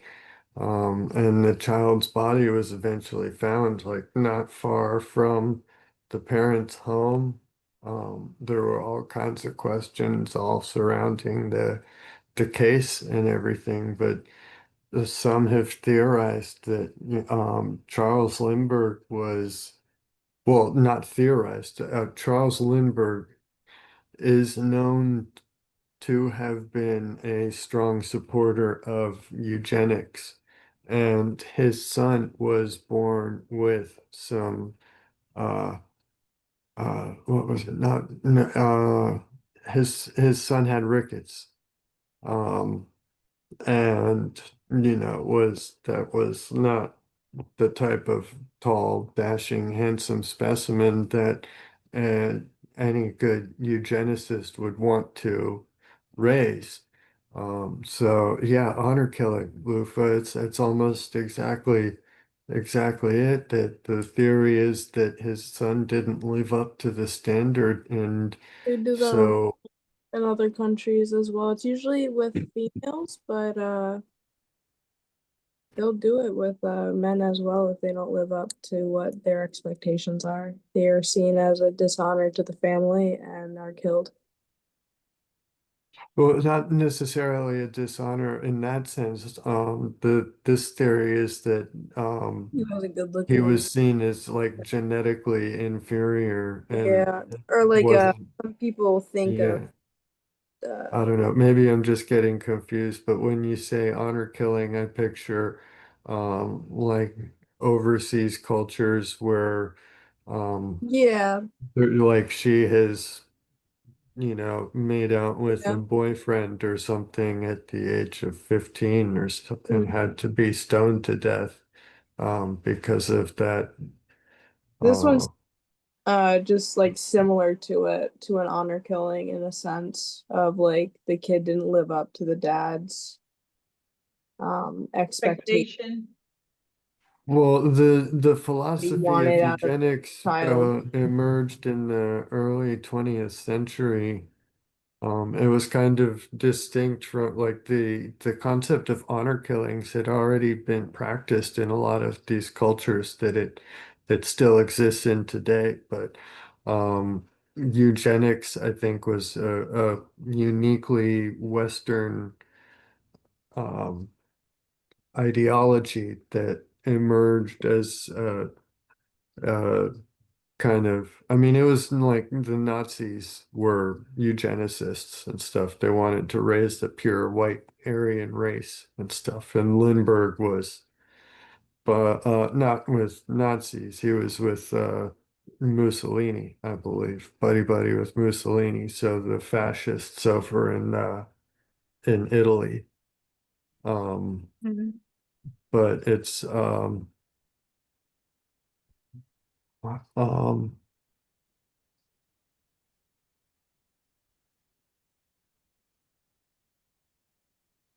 don't know. I guess you are right that I mean, in a sense, it could be like a considered the modernist, like I guess it would just be modernist another, Western. yeah, like a Western culture form of an honor killing, I guess, more because Yeah, there's it's not considered like eugenics isn't considered honor killings, and well, but it's just the way that it's maybe he had done it, or hypothetically, yeah yeah if you're killing a family member because they don't meet whatever requirements, it kind of falls under honor killing in a sense. yeah. I think anthropologists have a specific. I don't know. I didn't take any anthropology classes. I've only just read stuff, so I may be Well, there's been a lot of misinformed or outdated, but yeah, it seems like there parents is a will, lot more overlap between honor killings and stuff than yeah, or like honor killings and like kids with disabilities. The parents will try and somehow get them to quote unquote die naturally. Um, and it's like not the Spartans necessarily an leaving honor their newborn killing, babies in over at a sense. It's just kind of a killing, but you can kind of see in a light where in the parents' eyes that kid didn't come out the way that they wanted them to, or they didn't meet the standards of how they wanted them to be or live out, and essentially the parent wants to live through the child, and a parent doesn't want to live through a child with a disability or something. And so I was just trying to, it's kind of like a little bit similar. It's not the exact same, but it has a little bit of a correlation. yeah, a little bit very similar. Yeah, it's you're right. It's a very interesting overlap. I wonder if I may have had it backwards when I had said that they were which one was a subset of which. The Venn diagrams may have been reversed. I'm sorry, I shouldn't just keep rambling. You guys got stuff. No, you can Making go as valid much as you points. want. But I do have something here. I was totally reading about Eugenics. Eugenics? I forgot what that is. I heard of it though. But I got some here. I'm 25-year-old male and I need to break up with my 27-year-old girlfriend because of my 10-year addiction. I have been dating my girlfriend Wait, for did you almost 3 say years now. your I've addiction? always, No, I think they just no, said 10-year addiction. yeah, 10-year? 10-year addiction. What is that? Probably 10 years of an alcohol. addiction? Yeah. 10-year. Oh, okay. I thought that was like a site or some. I don't. I thought you said Tinder. Okay. 10-year. 10-year 10 years. addiction. Night Angel. This one says, I have been dating my girlfriend for almost 3 years now. I've always had intimacy issues with her because of my porn addiction that I've had for 10 years, and I haven't mentioned it once. She's always in the mood while I've lost my, in quote, spark. I feel like I need to reconnect with myself and go to therapy and try to refine my faith. The only issue is I haven't done it yet because we've always promised not to break up with each other and to ride through life together. With school, a job, and my upcoming journey, I want to do it on my own and not have to worry about also withholding a relationship. I love her so much and I would do anything for her. And if we meet again and I feel ready, I would love to get back together. But I just feel so anxious telling her how I feel. Where do I go from here? Ah. That's a shame. You think there's something wrong with you, but you really don't think it's worth it to let her stick with you if she's willing to? That's I would something. talk to her about it. I mean, communication's key, right? Yeah. If you want to go through that relationship together forever, like you said, you got to communicate.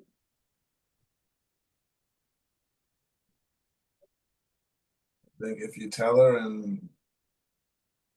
that you're telling her because you want to get it off your chest, it might go good. I mean, he might be afraid of her reaction to him telling her about the addiction. That's the only thing I'm thinking of is why he's avoiding it, is that might make him feel worse. You know, that might further spiral the addiction.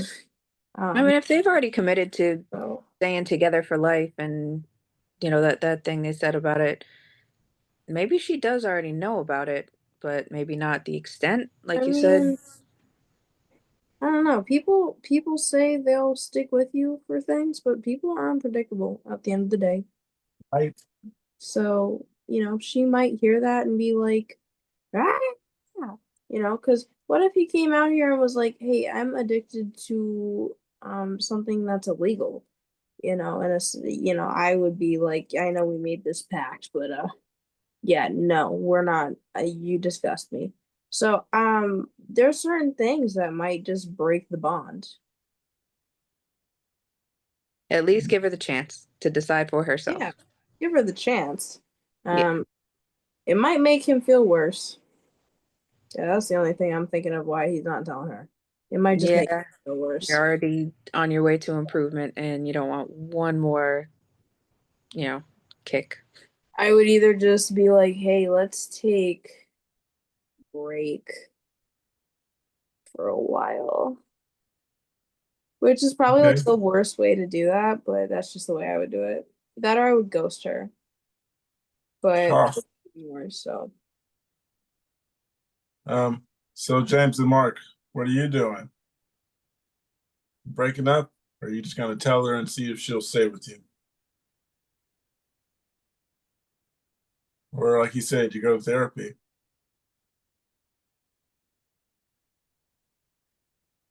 What type of therapy? On the computer.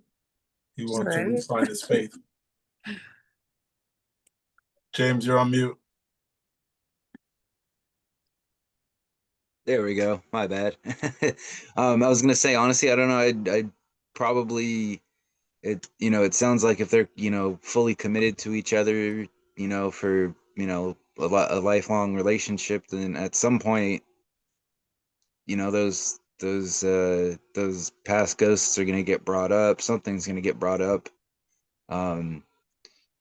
Might as well do it now before it gets to be, 20 years from now and y'all, own a house together and have a kid and all of that stuff, and then find out she's not okay with it, Like, I think he should do it now, don't just full on come out and say, yeah, I'm addicted to this. Like, step slowly into it, obviously, do whatever's best. However, he knows this person better than I do, clearly. But I think waiting is just, the longer he waits, the harder it's going to be to bring up.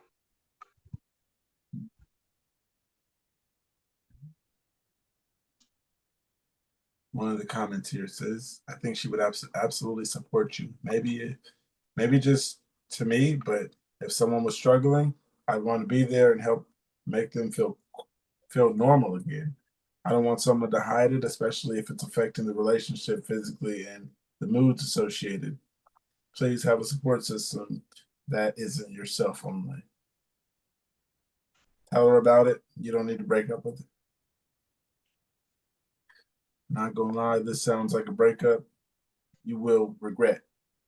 You can't beat your addiction. You can't beat the addiction without breaking up. Breaking up over this is letting it win. Yes, I like that one.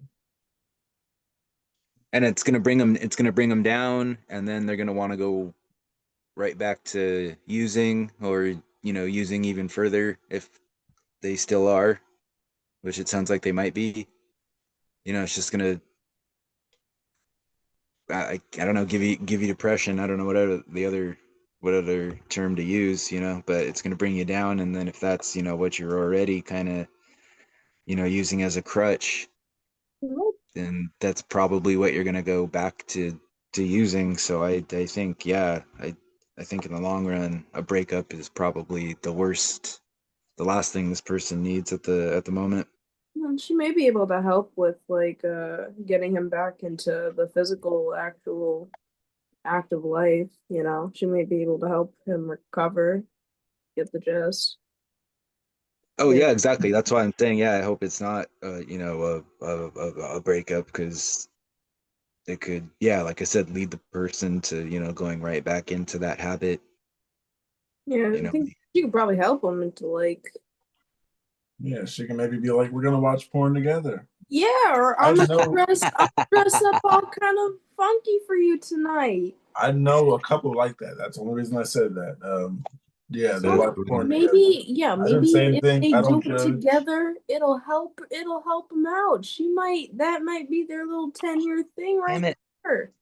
When I babe, I got a 10-year addiction to porn. Can we work this into our relationship slowly or not? So get a yes or a no. I didn't realize how people in the South swang the way that they do. But yeah, you know what? There ain't shit to do out there, so I respect them. That ain't my deal, but I respect them and their bubble parties. Their phone bubble parties. I respect it. If that's what helps you in your relationships and your family, you go for it. Slay. Sorry. Or two, what the original, the person that posted it could do too is, frame it as the reason they're telling them is because they feel, they could say that I only feel comfortable telling you this because we've known each other for so long, and I want to get over this addiction, and you can help me, and bring it in as the other person's going to be good and helpful and everything, and that might kind of make them stick around too. Yeah, honestly, this could go 50-50. It's hard without knowing. It's hard without knowing. Yeah, he knows her best. And everything. He knows her best. So if he thinks that she's gonna like be real accepting of him and go through life, I think that he should totally go with her and tell her, Now, if he kind of is feeling like she gonna bring him down a whole lot, then I maybe would think about how you're gonna word it. I would still try and give her a chance, though. Yeah. Here, one comment says, no, don't break up with her. My girlfriend helped me overcome the same addiction. Ask her for support. That's got to be encouraging for the poster.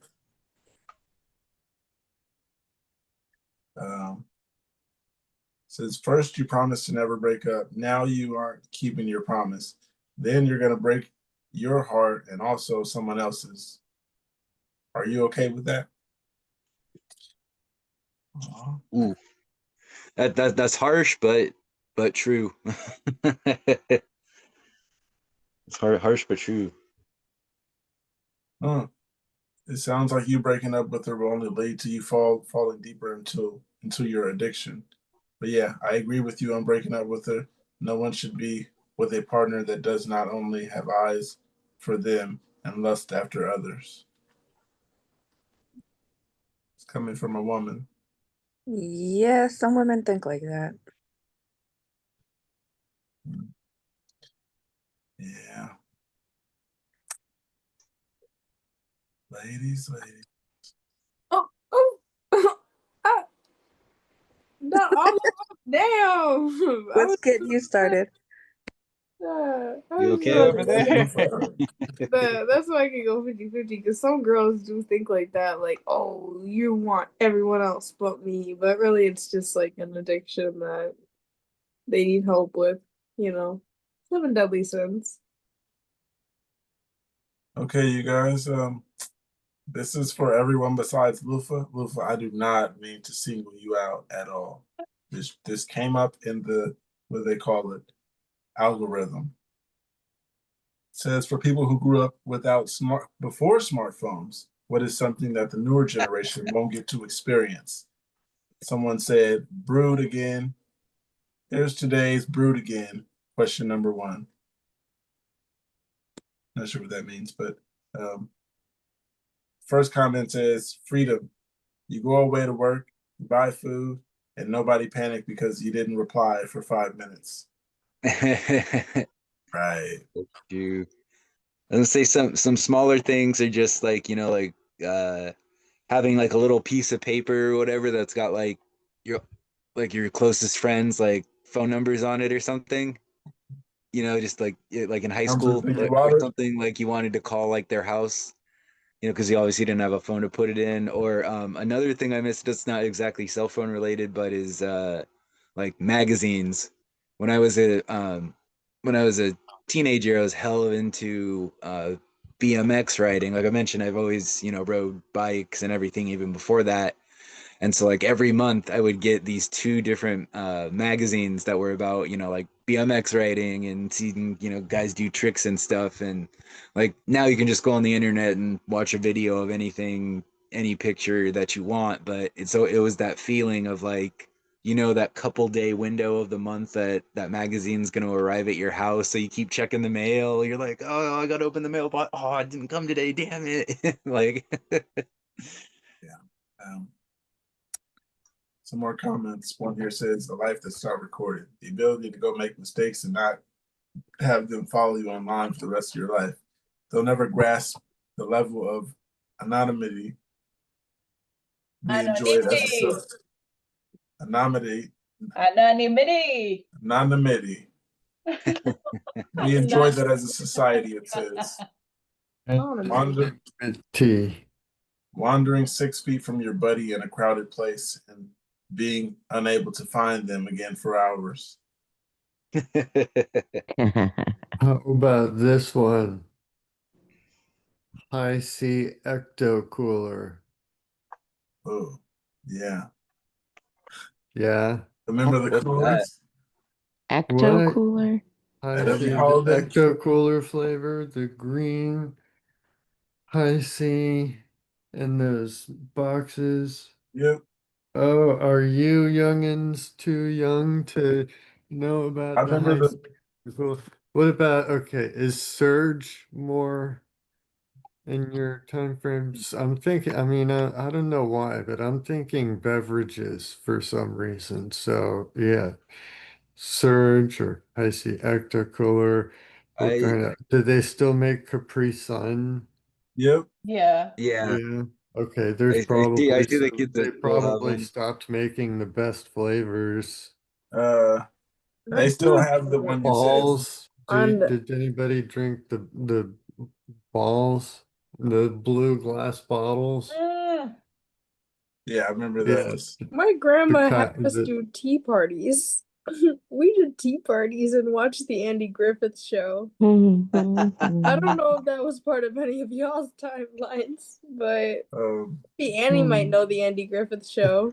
Oh, I do. Yeah, that's what Yeah. I grew up on, so Yeah, well, I spent several years with my grandparents too. yeah. So it goes back way farther than Andy Griffith, but I'm sure it does for you. Mine started with Andy Griffith. that's so funny. And then we had Golden Girls. Oh God, yes. Yep, that was my favorite. I loved the Golden Girls. My aunt, that's all she watches. Like, that's literally all she watches. So. Oh, I watch some crazy stuff. You see some weird things coming up on my Netflix because, yeah. I think back to that question about what kids are missing, this generation is missing with cell phones. And I know I'm not the only one, and I'm not being, the pouty kind of parent. I rarely see my grandsons when I go to their house because they're connected to a screen. So I stopped going. And now they're like, how come Groovy doesn't come out? Well, because I go through all that to get to your house and I never see you. I was just gonna, I know you said not to answer, Pookie, but I was just gonna say, as someone without very, very good social skills, I think that my generation is going to lack social skills. Yes. Yeah. Like Annie said, I think that's something that we're not gonna have, and I think that as someone who doesn't do well socially, being able to see that my generation as a whole isn't doing well socially because they're connected to the phone so much says something. What about the influencers? I fucking hate the influencers. Not fucking celebrities. Thank you. I fucking hate them. They're so annoying. Hey, calm down. Sorry. I'll be an influencer one day. Watch. Yeah, don't come at Pookie like this. Manifested. No, I think we know what type of influencers. I mean, influencers in the wild. Yeah, I know what you mean. in the wild. Influencers in the wild that ruin it for everyone else. Oh, that's funny. In the wild. Yeah. Well, there's always somebody doing it for somebody else. Always.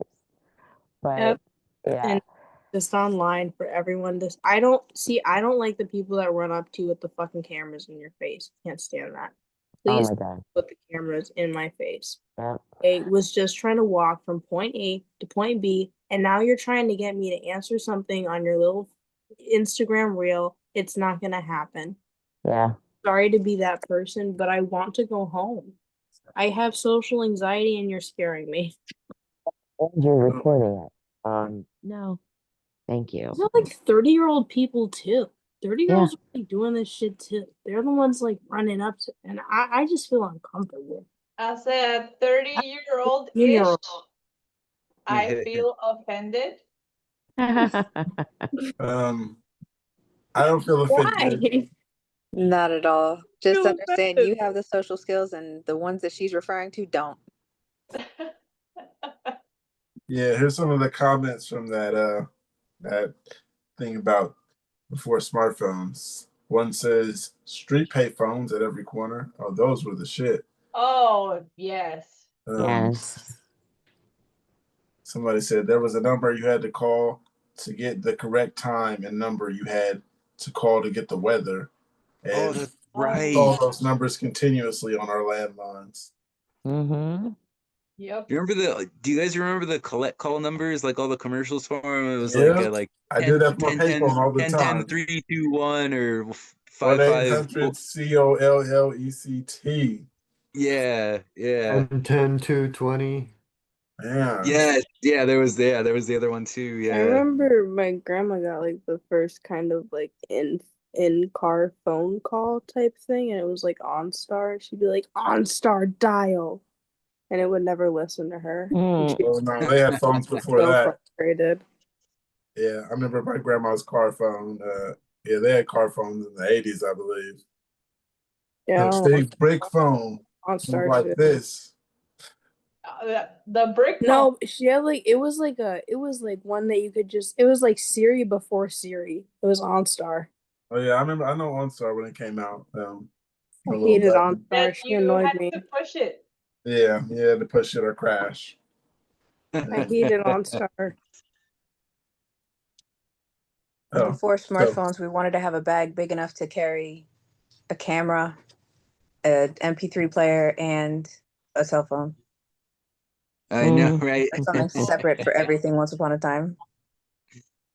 Now all of that is this tiny little thing in one pocket.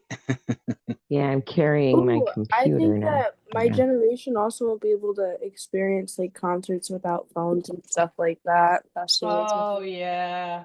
That's And something that you I think had I would to have avoid. a lighter. Yeah.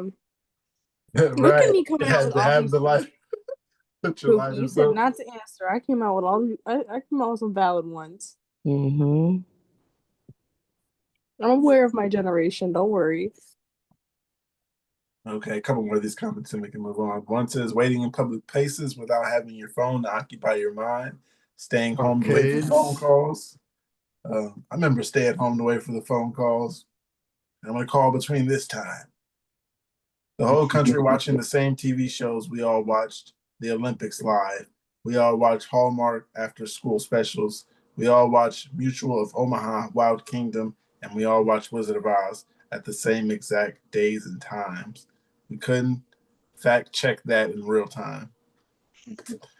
Right? I remember watching stuff as a family because there was one TV in the living room, or yeah. Yeah. I remember days where there was no TV in the bedroom, where you went to the room to go to sleep. Yep. Not to sound cocky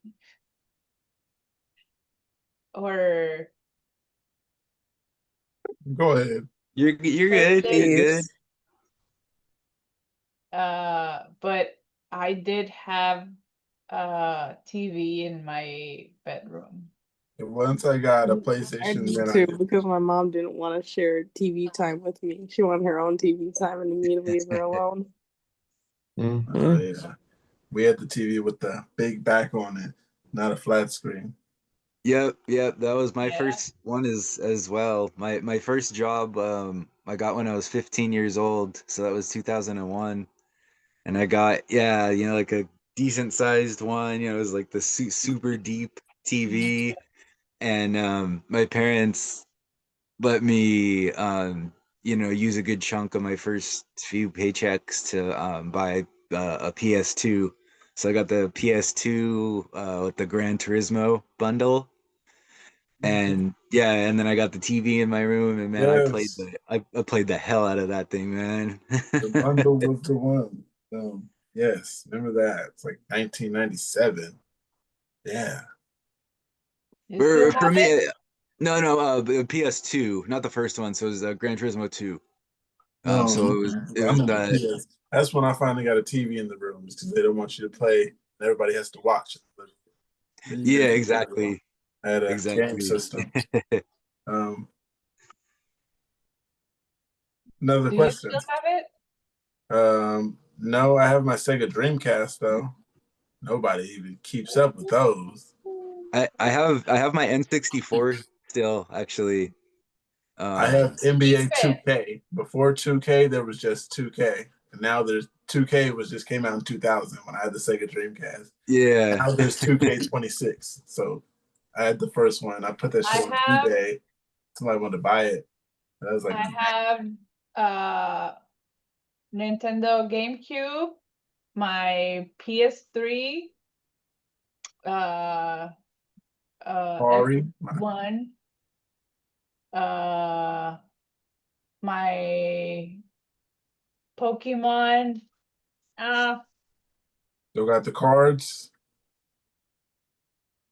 I still got a bunch of Hot Wheels. I was thinking about giving them to my son, but Oh, nice. Yeah, I've been like going through a lot of my old stuff that I have around, just trying to clear things out, and I've been finding like a lot of older little toys and little stuff that I've had since I'm a kid, and I'm like, I don't need this anymore, so I've just been like giving it all this stuff to my nephew. Let him have fun, just play with it, let it go to use rather than just sit buried away in my closet for another 5 decades. Oh yeah. 3DS. I got some shit that just been sitting there, but I got one right here. It says, you just won $20 million and your parents asked for half. What do you say?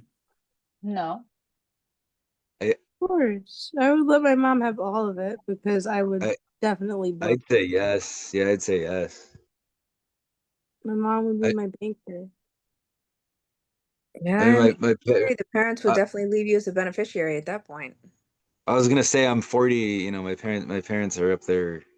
Anyway, but they could spend every penny of that 10 mil I give them. They've put up with me and my health issues for the last 2 decades. They're my parents. Of course, I would do it in a heartbeat. Yeah, my dad, he wouldn't ask. He owns his own business. Yeah, I would bring father back into my life just for that, but I mean, yeah, it depends on your relationship with your parents. I'm just giving my perspective. I don't mean to offend anybody. That's pretty cool with I my don't dad. consider my dad my parent because I feel like you have to meet a certain criteria to meet parent material, and he doesn't meet that criteria. He just meets sperm donor. There you go. There was no child support, so he doesn't get any child support from me. That's what my ex-wife always called her dad. She never called him dad. She just called him sperm donor. Yeah, Because that's what my mom essentially all he was in her life. Yeah, that's literally all he is. He doesn't do shit. Yeah, So that's how it was for her. that's not a parent at all. He doesn't do it. He got mad at me for not liking the Cubs, so I don't know what the fuck to tell him. His ass need to get some. I don't know. He needs to grow up. Yeah, I feel you. I definitely feel you on that one. Mom, of course, because she would be controlling of. She would not controlling. She would control the money for me, so that I would not fuck it up. Yeah. Yeah, I wouldn't fuck it up. I got 6 kids. I'm not giving all my money to my mom. She would understand that. My dad, he's doing pretty well himself. He wouldn't even ask. Probably wouldn't even accept. But yeah, my parents, they're not getting all of it. It's got to be handed down. Yeah. Because they're not going to take care of these children. I like how we all have very different situations for this answer. Yeah, when you got kids, you got to pick the kids first. Like, I know my mom and I would share it. Seems like James would have his parents kind of do what they want to do with it. Just said no. Kate, I don't know what you said. I have to my parents, so keep one on good terms just in case children do end up having, needing somebody else to care for them. I don't think he's going to come through, so I'm better off keeping mother on good terms with half the winnings. And, that's kind of my plan B. There goes Kate's plan. And I think Annie would probably keep hers. 20 million. Let's see. For your shoulder. I would for my shoulder. Or your tractor, I'm sorry. Yeah, I would definitely get a 0 turn. I don't know about the shoulder. Just Eddie has a shopping list ready. Yes, I do. I need a pole saw. But my parents are both gone. I mean, I'm gonna be 65, so but with 20 million, I would take 2 million and invest it into like a compounding annuity. There you go. and then let my kids have that 10 million. You know, better off not telling them. I've discovered that through my life. I'm not talking about just my kids. Always better not to tell people just how much money you got. Yeah. And my kids are just finding out now that in 2007, I was awarded $750,000 for my back injury. They didn't know it was that much. They thought I got like $8,000, $10,000. I'm like, I've been living on this money since 2007. That's no $10,000. But the way it was invested, it's a structured settlement. Money went into a compounding account. The money is still there, not all of it, but a good portion, you know. It's like, okay, we'll just invest it. We did that with my son. I wouldn't hand it over unless there was an emergency. Like, if the roof on my younger daughter's house collapsed, I'd be right there. But I would never let them know. Like, if I won 2 million, 20 million, I would never reveal the amount. But I would definitely share it. They deserve it. You know, these kids went through this with me. My mom. Oh, sorry. No, it's all right. I was just gonna say my mom has a savings account for me, and she doesn't tell me how much is in it or anyone. She's very, very secretive about it. She's doing you a favor doing that. Yeah. Yeah. I don't need to know how much is in it. I honestly, I really don't. It doesn't. I don't need to know. Yeah. My son, and this is why Pookie, when you tell me this story, my son was hit by a car when he was 5, coming out of a driveway, and they got a settlement, all of that, and it really wasn't much money at all. But the way it was invested, it turned into 50 grand. By the time he was 24, he had that money gone in 3 months. Wow. Didn't save a penny. So it's like, yeah, no, that's not how you do it. Yeah, You no, can't that's go not. back. I would let my I'm mom. sorry. Because she does very well at. She's very good with money. She's very responsible with it. Mm-hmm. And she puts me before herself, so she puts that money in case something happens to her and I need it, or something happens to me and I need it. Right. She's got you covered. Sometimes that has come in handy, having that backup, because I am a medical mystery. Mm-hmm. And it's hard to be a parent, and it's hard to be a single parent. So. God, yeah. It is. Yeah. But yeah, I wouldn't tell them how much I got. I would just say, hey, here's a little nugget. Right. I was thinking the same thing. Because my dad, he's already doing his thing, so he wouldn't even need the money. My mother, I just like give 2 mil to each kid, so that's 12 gone, and maybe split the rest with my mom. But I buy a bunch of land out here in California because the prices of land is going up and going up really fast. Property values are soaring right now. What's crazy is 20 million isn't even that Ridiculous out here. much. In James, right? today's It's world. ridiculous out here. The housing prices are, man. People who bought homes in the 90s for like $100,000, their houses is worth $3 million now. Yeah, that's why it's like. And You that still was my have to city. And be. that's because we have Facebook in the city. We have Amazon in the city. We got a lot of tech companies in the city. It's kind of Instagram, Facebook, crazy. their headquarters is there. Yeah. In the ghetto. It's kind In the of crazy ghetto. how to be frugal with like $2 million in this day and age. Like how you would have to be frugal with that. Google in the hood. That's all I can think right now. Yeah, they pay good, and they had to go through a lot of stuff to get it here. So basically, a lot of their staff has to be a certain percentage has to be from the city. Okay. So a lot of people did get jobs. They provided a lot of jobs, and yeah, got Google in the city next door. But so far, we got Amazon, Facebook, Instagram. It's actually called Meta now. So. Oh yeah. Oh yeah, Meta. I know for a split second, you want to laugh. I thought Facebook was AOL. Who remembers dial-up? Oh, I do. Screeching sound.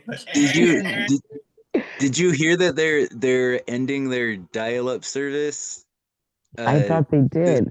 This month? Yeah, I did too. I was like, who the hell still uses that? I had no clue it was still even around, but they announced they're discontinuing the dial-up service. I was like, who? There's for like the one person that still uses it or something, I guess. That person would be like my grandparents and stuff. We don't even have people phone using lines. things. There are no phone lines anymore. I mean, now we're getting Frontier fiber optics, but there are no hard landline phone lines. Yeah, I was shocked when I heard it that it was still going on. Like, yeah, like look, I know it sounds crazy. You can even look it up, but yeah, they apparently were still offering that service, and yeah. Oh, that's funny. Oh my gosh, when we moved into this house, my daughter, now this house was built like 1954, so yeah, you know, there were old phone plates and this and that and wires sticking out. She's like, "What the heck is this?" And they're putting stuff in my room. And it was an old phone line, so what do? I go downstairs, grab a hanger, pull the phone line through the wall. Scared the shit out of my son. I mean, honest to God, he's like, "This place is haunted." I swear to God. And I'm like, I'm in the basement pulling the phone line. That's hilarious. Traumatized by a landline, huh? Yep. You never know with me. Oh, I went to Argentina and my cousin's dad thing ripped the landline out of the wall. Mm. Yeah. Lucky. You never want one of those phones thrown at you. Those things hurt. Whatever they're, I don't know what the ones on the phone on the wall are called. Phones? Dial? I don't know. Would that be that would be a landline because a whole line came out of the wall. Yeah. And we were in Argentina, and I was playing with my little ponies. Interesting. And a phone comes ripping out the wall. Yeah. Yeah. Got a question, you guys. Where's what did you buy as an adult because you were denied as a child? Wait, what was that again? What did you buy as an adult because you were denied as a child? Oh. That's a good one, huh? That's a good one. I'll go through some comments first. Someone said clothes that aren't ugly as shit. Yep. Someone else said hotels and not staying in some random relative's house. No, I will not sleep on the couch. I will get a room, thanks. Somebody posted a picture of a puppy and said, "I got a puppy." Got the Sims 4 expansion packs. Privacy and self-respect. I rented a couple of cars going on trips, so I didn't have to deal with other people picking me up from the airport, you know, all that stuff. Stuff like that. Yeah, it's like I bought my independence. But yeah, once I grew up, yes, the new clothes, new shoes, and I was the oldest in the house, so I got the new stuff anyway from Goodwill. It still counts. Yeah. Hey, I still shop there. I can put an outfit together. But yeah, the new stuff, and I was so excited, and I still miss this thing, but it's so outdated anyway. I bought a surround sound system. Really? That had 8 speakers. This thing was tits, okay? Nice. I loved it. And I would literally lay on the floor, get myself stoned, and listen to Pink Floyd, and I could hear every sound on that. Oh, I'm jealous. Yes, you know what I mean. It's like, That would be beautiful. oh, all those little tiny little sounds. Yeah. Oh, You know that's what other album is great for that too is I can't remember the name of the album now, but Nights in White Satin I think by it's a lot easier to make Black Sabbath. purchases to kind of contrast your childhood for Who's it? your own children. Isn't that Black Sabbath? No. No. I got some comments here. One Moody says, Blues. Moody Oh, Blues. there you go. That album, yeah, get out of that, and it's one continuous. It's like a Pink Floyd album. It continues. There's no breaks between songs really. Mm-hmm. It's beautiful. It's beautiful. Binge worthy. Yeah. Luva said she bought substances. So some of the comments here. One says, I bought a 64 pack of crayons with a built-in sharpener, and I felt like I could conquer the world. Oh yeah. Me, that was something like me. I bought a PS3 when I finally could buy a game system, and I was old enough. It's like I don't have to wait. I can go get it. Yeah, that's one thing I bought when I got older. Back then, parents was like, "I'm not paying $600 for a video game system." I understand now, but still, when I had the opportunity to go get my own, I felt like I was just conquering the world. Exactly. Yep. I was just about to say on top of the world. I'm looking at other kids like, I put my money together and I got this. You guys are adults, and yeah. Another comment says General Foods International Coffees. My fourth grade teacher used to drink them in 1979, and I was so jealous. Cafe Vienna is all mine. 79. I wasn't born. Someone That's says the year Lego I sets and graduated high fireworks. school. I graduated high school in 79. Oh, nice. I wasn't even born then. Thank How was the 70s? I heard it was great. It was great. Sorry, I had to do my surgical scrub thing. Totally forgot that. It was great. Growing up in the 70s, I loved it. Apart from A Wicked Stepmother and A Drunken Father, I absolutely loved the 70s. And even the 60s. I mean, I was a little kid in the 60s, and I wish I was older. I wish I was in the generation that Jeff is in, like another 10 years to go through that change in the 60s to the 70s.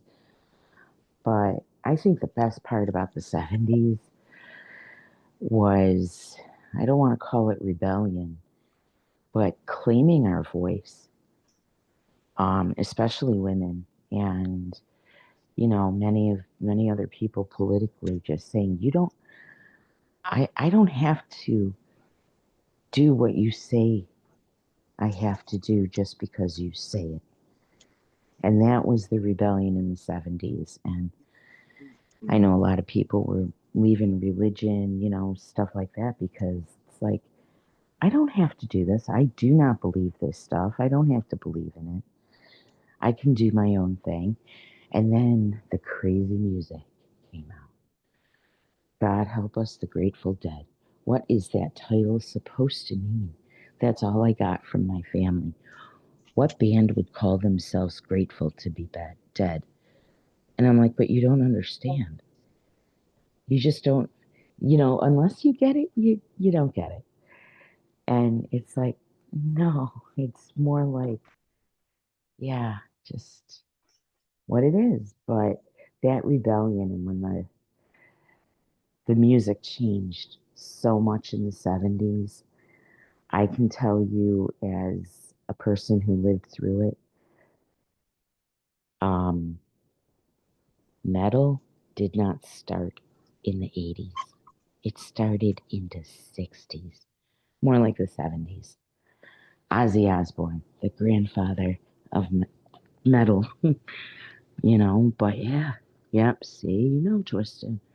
But that was the best part, that and seeing laws change and civil rights and just being a teenager in the 70s, man. We won't talk about the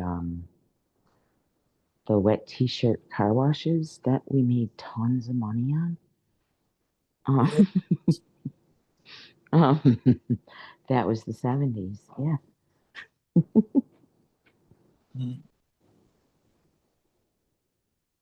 Okay, back to these bought and denied as a child. Go to a few. One says, I always wanted to eat Lucky Charms as a kid. However, my mother refused to buy them. When I first moved out, I ate Lucky Charms for like 2 weeks. I love going to the movies. We only went occasionally as kids. Once I could drive and had money and saw so many damn movies, the theater was always more fun. A new bottle of condiments when the other gets real low. No scraping bottles for one more sandwich. Oh, yeah. Another one says, a stable home. Nobody could take that away. It's a good one. Horses. I currently have 2. Bought my first horse right after I graduated from college. My mom is still waiting for me to outgrow this, end quote, outgrow the horse phase. I'm 55. I want a horse at 55. ADHD treatment. Denied treatment? There you go. See, now if I knew, I would have paid for a neurologist. Had I known. That one's awesome. Kudos on that. Another one says burgers. I was on a permanent diet as a child and never allowed a burger. Even now, I order one at a restaurant just because I was never allowed one as a kid. Denying kids all the time isn't healthy. Mm-mm.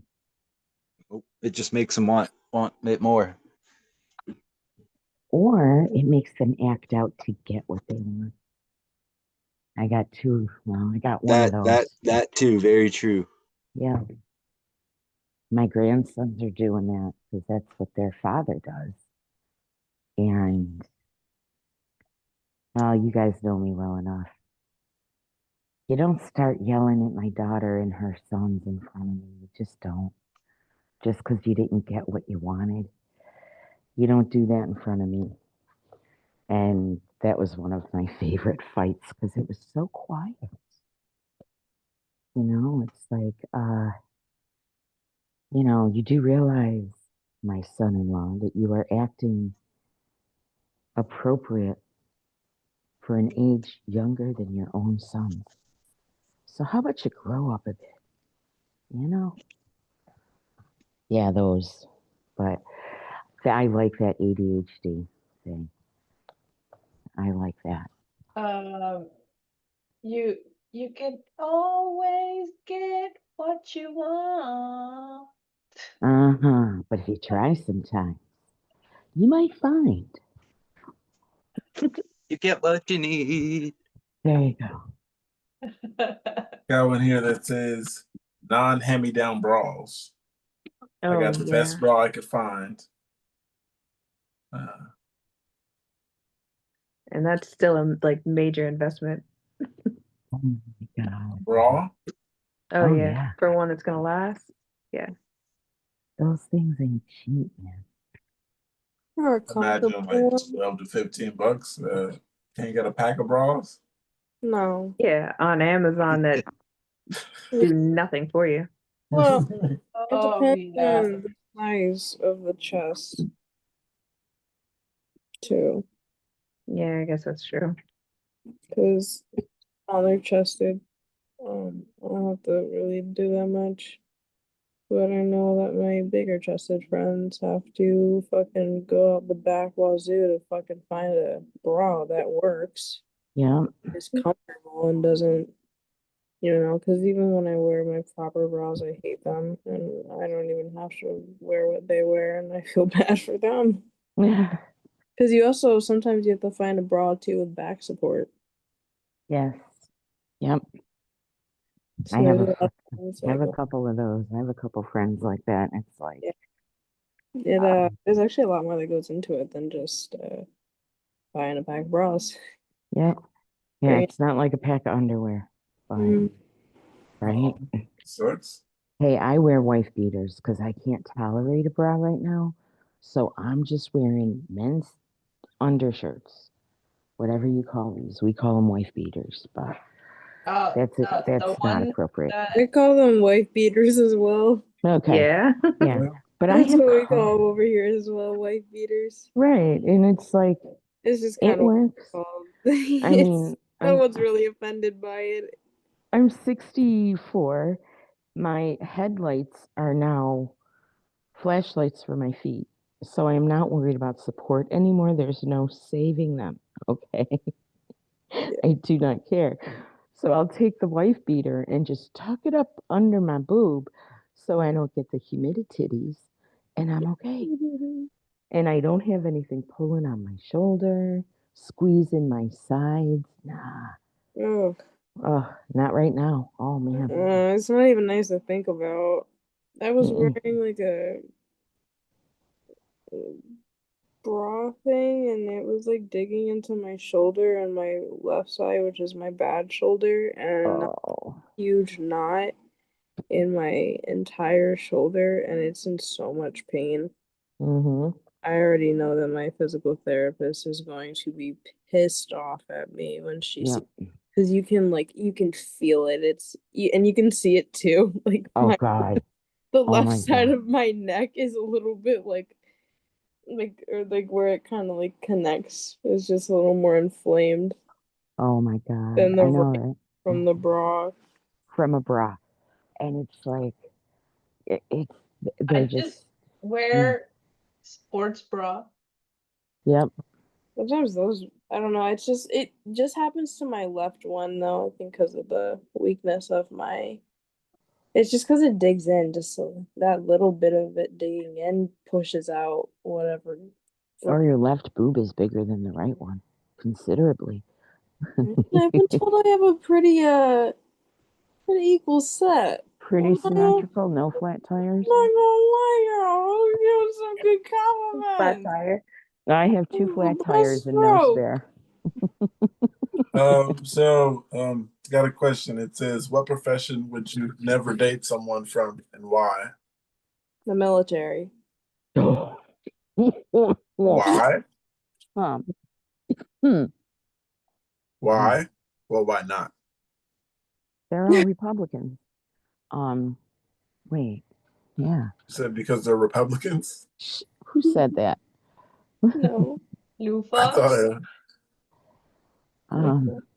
I'm with you there. I told my son, I said, okay, if anything happens here in the States and we have what was called, selective service. It's a draft. Okay, they literally kidnapped the men, the young men. We're gonna go to Canada. I already had it set up when he was 17. I'm like, we're gonna get out. If anything happens, we're out. And yeah, my sister is married to a retired Navy chief, and he is her identity because that's all she's allowed to be, But just spending 9 months at their house, I'm like, wow, I really feel bad for you guys. But I don't like military because I hate war. And I lived through the 70s, the mid to late 60s with Vietnam and having those guys come home and seeing what was going on. No, I hate war, so I don't like the military. Plus, I don't like some of the attitude in the military. Yep. Yeah. I don't like how they're treated in the military either. They are not. Sometimes they're stationed purposefully places that they know the men in the military know that they should not have the women stationed there. Oh, wow. Because of their own people. Yeah. Their own military men, not anyone else. Not anyone else. It's the men. They're so I would think misogenic. anybody who has a job that takes them on the road or keeps them traveling a lot is probably a no. Yeah. Okay, Yeah. I got a few comments right here. One says politician, lies, lies, lies. Oh, hell no. Oh, I was going to go close to that. Preacher. Lies, Another lies, person, lies. someone else said they wouldn't date a reality TV or social media influencer. I would not want to intricate and or intimate details of my personal life or to broadcast to a national or possibly worldwide audience. As someone who works in corrections as a teacher, correctional officers, many of them wound up drinking heavily. Oh, I concur. Yes. That's a lot. Yep. Yep. That's the thing with the military too. They're either COs? drinking or they're doing speed. You mean COs? Yes. Mm-hmm. Correctional officers. Yeah. Oh, the power trip hungry people. The little that couldn't get to be officers or anything. Yeah. The security guards I can't stand. I would date a or bouncer. minister. I would not date a minister. Someone said a cop or a minister. Someone said cop, very bad experience, do not recommend. Yep. Who? Politician, tired of arguing and debating. Seems like a lot of power hungry jobs are being thrown in here. Where Yeah. there's a little bit of a pattern. Mm-hmm. That superiority thing. Mm-hmm. This one's kind of basic that I didn't expect. She said, I was married to retail for a long time. He worked 12-hour days, 6 days a week. Holidays almost didn't exist. It made for a great provider, but a lousy spouse. Oh, that's when it sucks. Yeah, Plenty of money, but no man. Yeah, that's unfortunate. That happens in a lot of professions, I think, unfortunately. I know my grandpa was away a lot for work because he worked at the landfill in Long Island. He'd have to be there a lot, and my grandma would miss him a lot. But they made it through their marriage really well. So you don't have to let the. I don't know where I was going with that. I forgot what I was saying. I forgot everything I just said. Okay, so I see cop in here a lot, and one says, anyone who does something mind-numbing. I married a logistics girl, very little problem solving at work, so she comes home to fight. I work on a mechanic crew and problem solve all day and often debate about repair. I don't want to argue. I just want to chill. Yeah. I was a logistics. I work. What is in that vape? La la la la la la la la la. Logistics. Yeah. I worked at logistics. So yeah. That's it. That was it. That's it? That was it. Yeah. The guys aren't worth it? How were your problem solving skills in logistics? Great. What about this one, you guys? A slaughterhouse worker ending animals all day has to be a mess with their heads. Okay. Oh no. Okay, don't eat it then. That's a deal breaker. Wow. What if you dated an ICE member? Because obviously not. No. No, I feel like that has to do with kind of the army a little bit. That's worse. That's worse Yeah, than it is worse. because they don't have rules. Ugh, they piss me off. I don't know if you guys, I think I told you a big growing company in California got raided. Legal company. Yeah. Glass house. And You see those tiny boxes they put them in? Yeah, and guess what? At least two American citizens are still being detained. It's inhumane the way that they do it. Yeah, and it's like, I'm an American citizen. What is going on? Yeah, I don't like to stand for that. Yeah, they're putting our people in ICE detention. Where are you going to deport an American to? Another state, maybe? Yeah, where the fuck did we come from? Just send us all to Puerto Rico? I don't know. You know, you're saying because I would love. Mexican, right?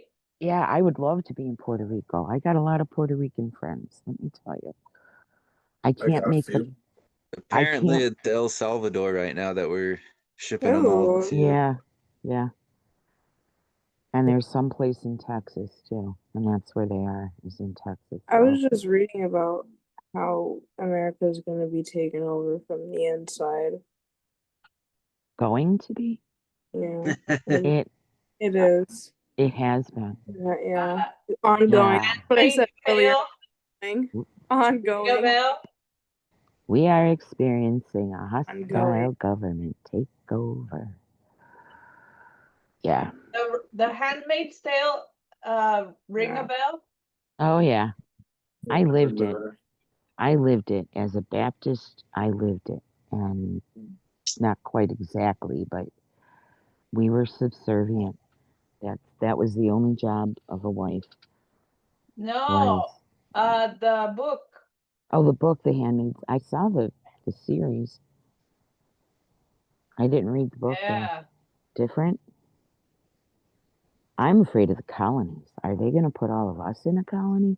We got to create that on our own. You know. The last of us. Hey, that's what we do with the 20 mil. Yeah, there we go. I'm gonna finish these comments. It says, I would never date a stripper. That was a bad choice when I was 18 in the Marines. Oh, that's a bad combination. I'm sorry, baby. That's a bad combination. That's Venture not capitalist. Venture capitalist, Wall Street trader, banker, because they are a succubus on society, and it's gross.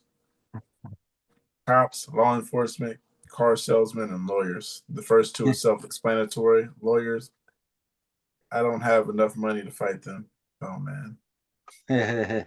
So they're already planning on a divorce. A psychic, palm reader, astrologist, tarot card reader. They are either a con artist or, scarier still, believe in all that bull. A man from Yale.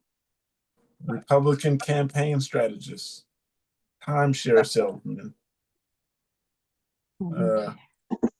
Cops, lawyers, cop, military, dated military, and surprised.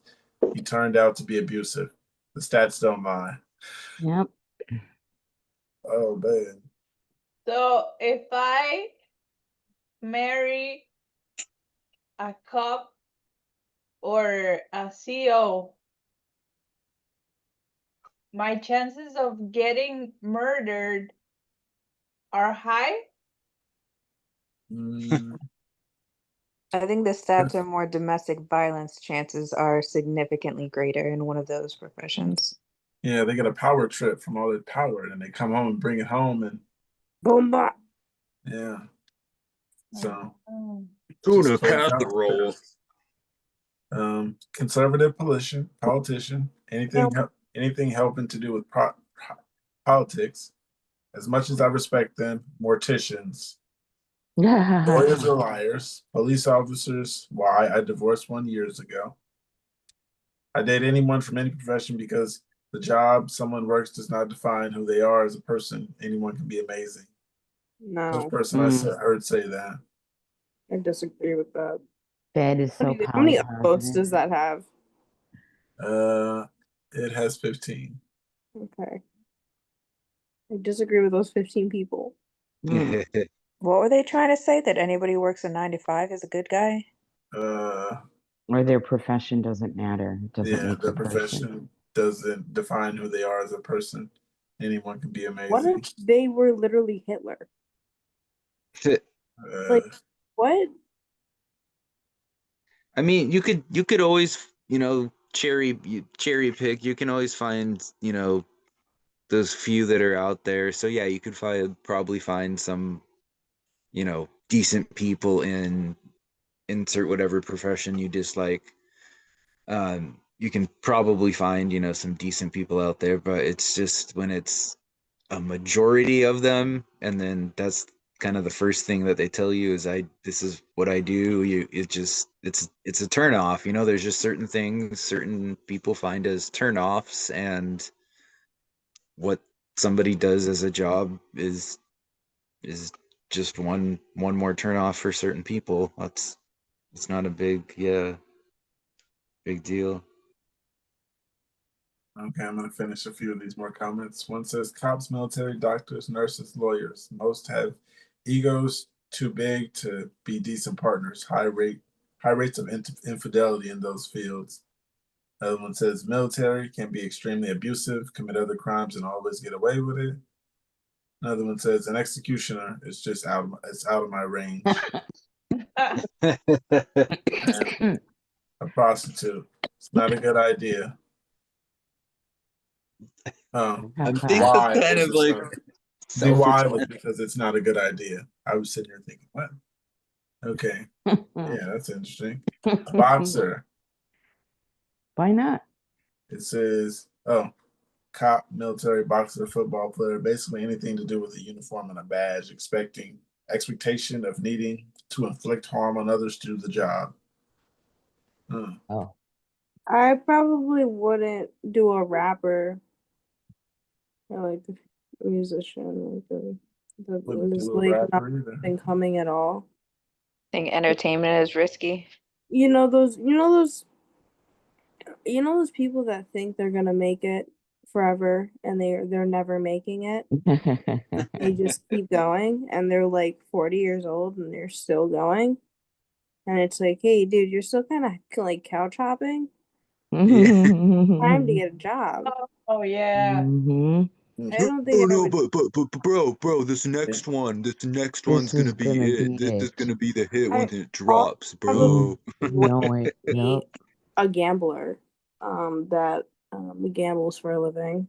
Oh. People that are like, I gamble for a living, and most people that quit are right about to win. Oh, That's see now. That scares me.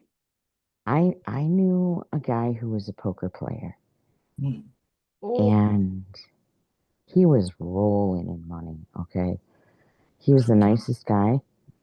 And for real, outside of the poker table, he was a normal guy.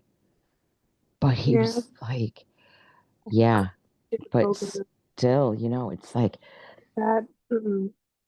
Yeah.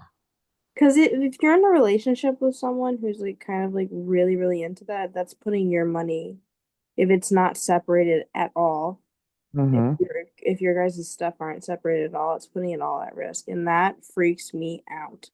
Unless you have a prenup. With that person, I don't want a car with that. I don't want anything with that person. Oh, I know. Yeah. That's when you do a prenup or you keep it all in your name, which is what my daughter did. Yeah, prenup can still get tangled up because it has to be enforced to actually get any of that back. Yep. Yeah, I just feel like my mom taught me, and I grew up so like kind of frugal with money that's totally, they could be a really nice person, but that's totally like that's something I asked someone. I asked them like, do you gamble? That's because that's just something I can't do. I got another question here. Being a gambler and like we could be friends. We can't go no further than that, babe. Sorry. What are some reasons a guy may have never had a girlfriend? Because he's an asshole? Insecure? Because he's not straight? That's a good one. That's a good one. Yeah, right? That's a great one. Someone says fear of rejection. Another one says doesn't approach girls in the first place. I know from experience. Oh. Neurodivergent is a big one. Yeah. I'm 41. The guys I personally know who've never been married have several reasons as I see it. they choose the wrong people, bad judge of character, hatred, bitterness towards women, poor confidence, poor social skills, bad hygiene, immaturity, trauma, and baggage. Wow, that was pretty thorough. Yeah. Bullied in high school, which leads to no girls in high school and too low of confidence going through college to ask a woman. Then all it takes is one bad rejection after that to turn them off forever trying again. Might be an incel. He's gay. He's asexual. He doesn't exist. He's a ghost. He's a baby. He's lost at sea. He's just got back from being lost at sea. He's bi, but has really high standards for girls. He's poor and can't find someone who likes him for who he is. He's rich and can't find someone who likes him for who he is. He's a spy and trapped behind enemy lines who's too fat. He's too thin. He's too tall. He's too short. How about because he has Those are a lot of epilepsy? reasons. Nobody said that yet. That sounds like somebody who's using epilepsy as a crutch. Someone said they don't want one. He knows. High standards. Focus on professional goals rather than a relationship. Not a bad thing. That's true. They like their peace and privacy. Yeah, I like peace and privacy. I can live alone. Well, Cannot commit. No confidence in himself.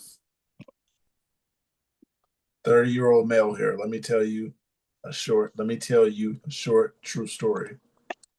One day a boy gets into his head and he wants to go to the Russell Group University, first in his family. Study, study, study. No time for playing football, going to parties, or meeting girls. There's scholarship to acquire.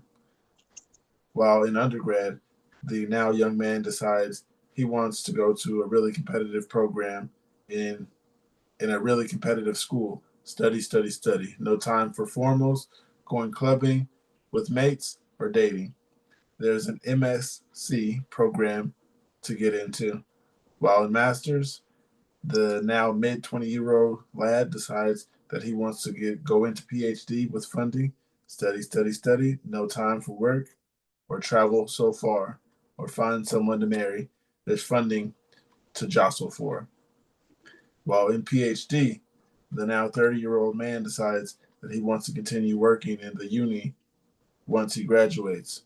Research, write, publish, or try very hard to get published. No time for wife, kids, family, pet. There's postdocs that have postdocs and other universe positions to consider. Yeah, he's worried about him. Some are too picky, too busy, career focused, confused sexuality, hidden identity, just general hate for all genders in society, having a sexual disability, maybe can't perform micro penis, PTSD and from past experiences with women, just genuinely doesn't care or prioritize it. Religious reasons or financial reasons. My dad's always like, why you don't have a girlfriend? I want a girlfriend. I'm not ready to be emotionally available at this moment. Right. Yeah. Yeah, I've kind of given up at the moment too. After my divorce, I had a couple of relationships that went, in a little bit longer ones. They just didn't end well, and since then my seizures have gotten more frequent, my health's gotten worse, so I just feel like no one's really going to want to put up with it. I just want to focus on myself, and I just don't have an interest right now. Maybe that'll change, later on if my health improves and, different things change, but at the moment it's just I just don't doesn't bother me either way. It If I still do feels have pretty somebody or not. unacceptable when you have to justify that to anybody else, though. Especially supposed loved ones feel like they definitely deserve like a say in what you do with your life. Right? And it's like, Yeah. yeah, and what does it matter? You know, like my oldest daughter has too much going on to fit a relationship in her life. And that's the path that she chose. My younger daughter, right now, not really happy in her marriage, but she has two boys, you know, so that's the path that she chose. And that's fine with me. But what I don't understand is why are these expectations? And when people don't meet the expectation and you're reading, you know, there's all these negative comments. It's like, what if that's like this last one, 30-year-old man working on his doctorate? That takes a lot of time. You know, it's like maybe that's what they would rather do than have a relationship. Yeah, there's plenty of lifestyle choices out there that just don't fit a relationship. Yeah. And I think that's an honorable thing to do rather than get somebody pulled into your life with the prospect of a relationship that never really turns into anything. You know, we've all seen it. It's like, oh yeah, well he got really busy and this and that, and women who don't know their husbands after 20 years because that's all they're doing is working, or vice versa, you know. So it's like, what is so bad? And for a person to say, I don't have room in my life for a relationship, they're doing that other person a favor, I think. I agree. And if you have the unless you have the communication style with the other person in a really healthy way, where you can get through, like that time of being so far apart for so long together, I think that that's completely okay to not be in a relationship. And I think that there's such a heavily like demand of everyone's supposed to be in a relationship that it makes you feel pressured. Right. Don't actually need to be in a relationship. It's okay to be single and it's okay to focus on yourself. Yeah. Yeah. And I'm hearing it now too. It's like, well, maybe if he would have just stayed married, I would be the one in prison because he would be dead. So yeah, no, you know, I think I'm better off on Social Security and Medicaid, Medicare. Yeah. Yeah. I got something there, you guys. It says I'm 29 and my husband is 30 and he's a he's a sex offender and I am in a free fall. Is there any way to move forward? My husband was just arrested for admitting he followed a 79-year-old woman home and groped her. He followed her and ran up, groped her and ran away. All within a span of 30 seconds. He confessed right away and now he's facing serious charges. I am in complete shock that there were no signs he was capable of something like this. He's been my best friend and my life partner for years, and we have kids together. Overnight, my whole life blew up. I'm 29 and suddenly looking at raising my kids alone while trying to wrap my head around the fact that the person that I loved the most did this. I don't excuse it, but I also can't just shut off my feelings. I miss him. I still love him. And at the same time, I feel disgusted and betrayed. It's like my brain and heart are fighting constantly. How do I even begin to move forward after something like this? How do you rebuild when your family and your future vanishes overnight? Um, any advice from people who have lived through something that turned their life in completely upside down would help. Right now, I just feel like I'm free falling with no ground under me. This is the worst thing I've ever been through in my life. I know that this is not typical of him and was out of character. He described it like he was watching himself do it, but didn't understand why and feels profound and guilty for harming someone. He says he needs help, that something is wrong and he is not himself, and I believe him. He is getting a neuropsych evaluation, and hopefully they'll be able to pinpoint the cause of this and potentially get a brain scan. I don't think he's beyond help, and I know he's not a deviant by nature. He is my best friend, my comfort, my love, my everything. He's been the best dad, and I can't understand any of it. All I want is him, but I know I'll never have him again, regardless of the outcome. If I have to leave him, I obviously can't look at the past, but I am so broken and devastated. Wait up. How old was the lady? 79. Oh. You gotta go.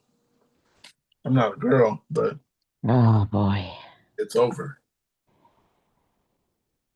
The This only is way to find strength in that one is to remind yourself that you're doing this for your children. yes. I was about to This- say I wouldn't want him around like if I could or around anyone's kids. He's only 30. Jeez, man. Regardless of if it's There could be a neuropsych issue though. yeah. I'm actually hoping for that for this guy. But But then I Mommy wouldn't issue. want a him what, hon? around. Mommy issue.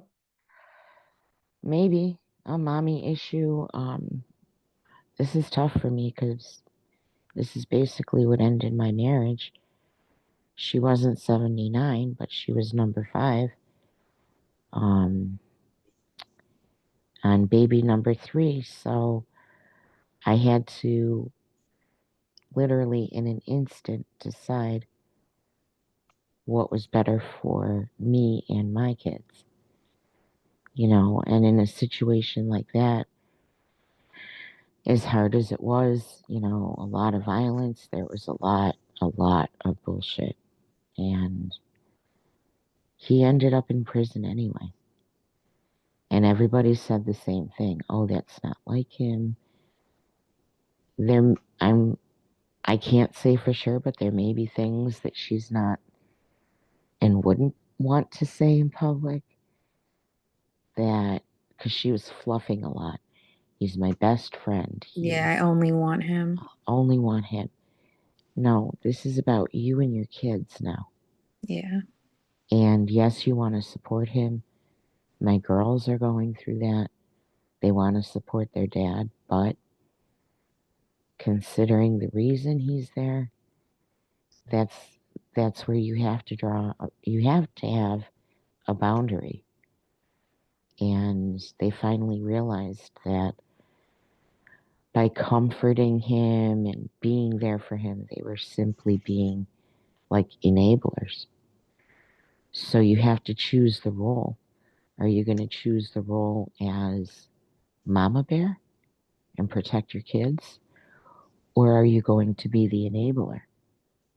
Or can you help from a distance? I mean,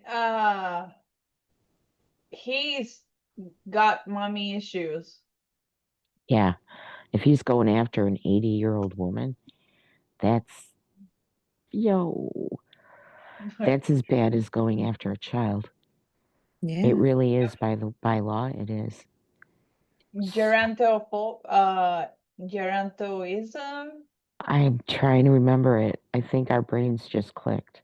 It's taking advantage of people who are at less advantage than you. Gentophilia, I think. Yeah, it's gerontophilia. Yes. Yeah. Because they know. I mean, I don't know what she's saying about her man right there, but they know that this person is unable to fight back and that they can easily overpower them. Yeah, it's like preying on vulnerability. Yeah, that's exactly what it is. That's what predators do. And that's something she's definitely going to need some heavy duty therapy. Wow. She's still young, but I was 30. I was almost 31. And yeah. And I said, get your things, get out, goodbye. Because I have 2 daughters. And I was more protective of them than he was. So, but yeah. I hate saying it, and I know it's harsh because she loves him. She wants to help him. And maybe that would work, but it's up to him. You know what I mean? If he wants to go for the help and is doing the work and doing what he has to do, then that would show that he loves his family enough to do that. But my ex had absolutely no. He's like, no, I don't need that. Okay, you know. But wow, my heart goes out to her. Wow. Yeah, I go through some of these comments. One says, I think it is important that you find a therapist and work through this with him. This is above our pay grade, though I doubt this is the first time he's done something like this. You don't just randomly decide one moment to follow and grope an old woman. It's likely it has escalated the act from other behavior. You should talk with your therapist. Well, I can understand feeling torn. Your duty right now is protecting your children. Get a lawyer and divide your assets immediately. A criminal lawyer is going to be expensive, and you don't want him draining your bank accounts. I know you are shell shocked, but your first priority is protecting your kids and their future. You need a divorce ASAP. That is excellent advice. Excellent. Wow. Someone said you should divorce before it goes to court so that legal process doesn't destroy your finances. The kids need stability. Now, way more than ever, they shouldn't have to move because their father did something deplorable. Right. They're still going to move. There's that shame that doesn't go away. Yeah. Divorce, therapy, limited contact, limited to none contact, rebuilds. My head is saying, in quote, he got caught this time. How many times has he done it before? It's okay to find your head and heart. You can just turn love off like a light switch. Or you can't just turn light off like you can't just turn love off like a light switch. But my advice is to listen to your head. Mm-hmm.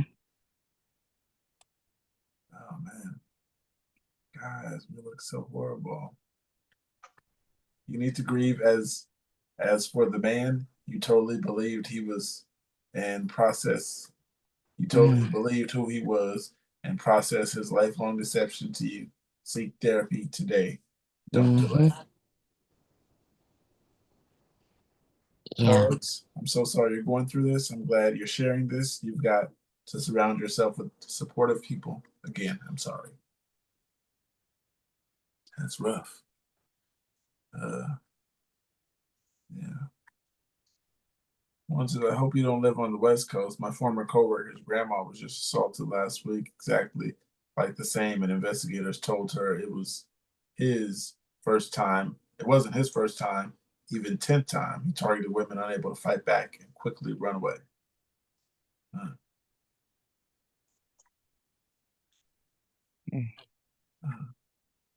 You miss and love who you thought he was.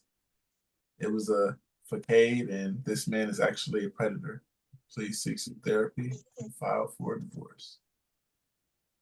Oh, so many people saying divorce. I understand, I guess. Yeah, leave them and Yeah. That behavior rarely changes. It's sad, but it rarely changes. Yeah. Yeah, but she's got to get that advice about dividing assets or even a divorce just to protect her assets. Yeah. I mean, thousands and thousands of dollars. I think it was over 50. And I mean, some of these are mandatory sentences, so you got to start your criminal lawyer the day you're charged, not after you get arrested. You know what I mean? So she's, oh shit. And that's another sacrifice she's going to be making if she even plans on staying with him. Yeah. Her assets are no longer going to be hers if he's going the defense route. Right. And then he might go to prison though. And then she'll still be stuck with the bill. Yeah, but usually level 1 goes on probation. Oh. My ex violated his probation 3 times. Yeah, the man of God. Sorry, had to throw that out. James, where you at? What? I was asking James where he's at. He's walking around. What you doing? Oh. Just checking up on you, bro. I got something for the men, and me and you're the only men, so. I'm good. I'm just cleaning up here, but getting ready to go to bed in a little bit. But what's up, man? What girl habits have you figured out? I'm still clueless about girls. I just happen to run into women and shit happens, but no That's one way to put it. Someone says, well, the description says, like when she wants something, instead of telling her, you make her guess what you're about to get. Huh? I don't know. It's just different with each person you date, and I'm not really into like playing games like that, so I don't really. I don't know how to answer. I don't know how to answer that question. It's not very like specific enough. Okay, I'll read this. This one says, maybe means yes. Yes means maybe. If I don't change my mind. No means could be yes, maybe, or no, depending on the context. She gets pissed off if you don't get it. Maybe means yes, and yes means maybe. That's the girls working in predominantly male spaces tend to fake smile more. Girls working in female spaces seems to be rude, inattentive, and mean. I'm not sure what that says about any of us. I don't know. I just like that fake ass like type personality just doesn't turn me on. So I've never really dated somebody like that like long term. Like if it just kind of gets like that, or that it's just like where you said yes means maybe, no means yes, and whatever. Like if it's just games like that, I'm just like I'm not up for this. I asked you if you wanted to go out to dinner tonight. It's either a yes or a no. It's not like don't shake your magic 8 ball and look at it, its answer, and then tell me what it says. Like yes or no me. That's it. Yeah, I got in response from a woman. She says she's 35. Obligatory, not all women. Don't immediately or always offer solutions when something is wrong unless asked. Just listen. That's all we often want in that moment. Chances are we game plan for an actual solution is already in mind. Just got to get whatever negative emotion out of the way first. I have learned to ask if I'm there to provide solutions or sympathy. It's a response from Maine. Yikes, you guys, tough cookies. To the ladies, what's something a man did that instantly made you feel unsafe, even if it wasn't aggressive?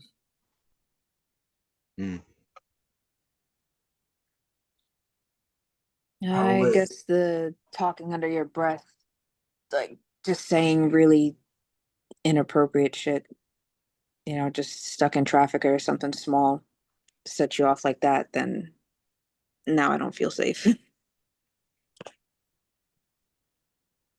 Wasn't aggressive. That's a fair point.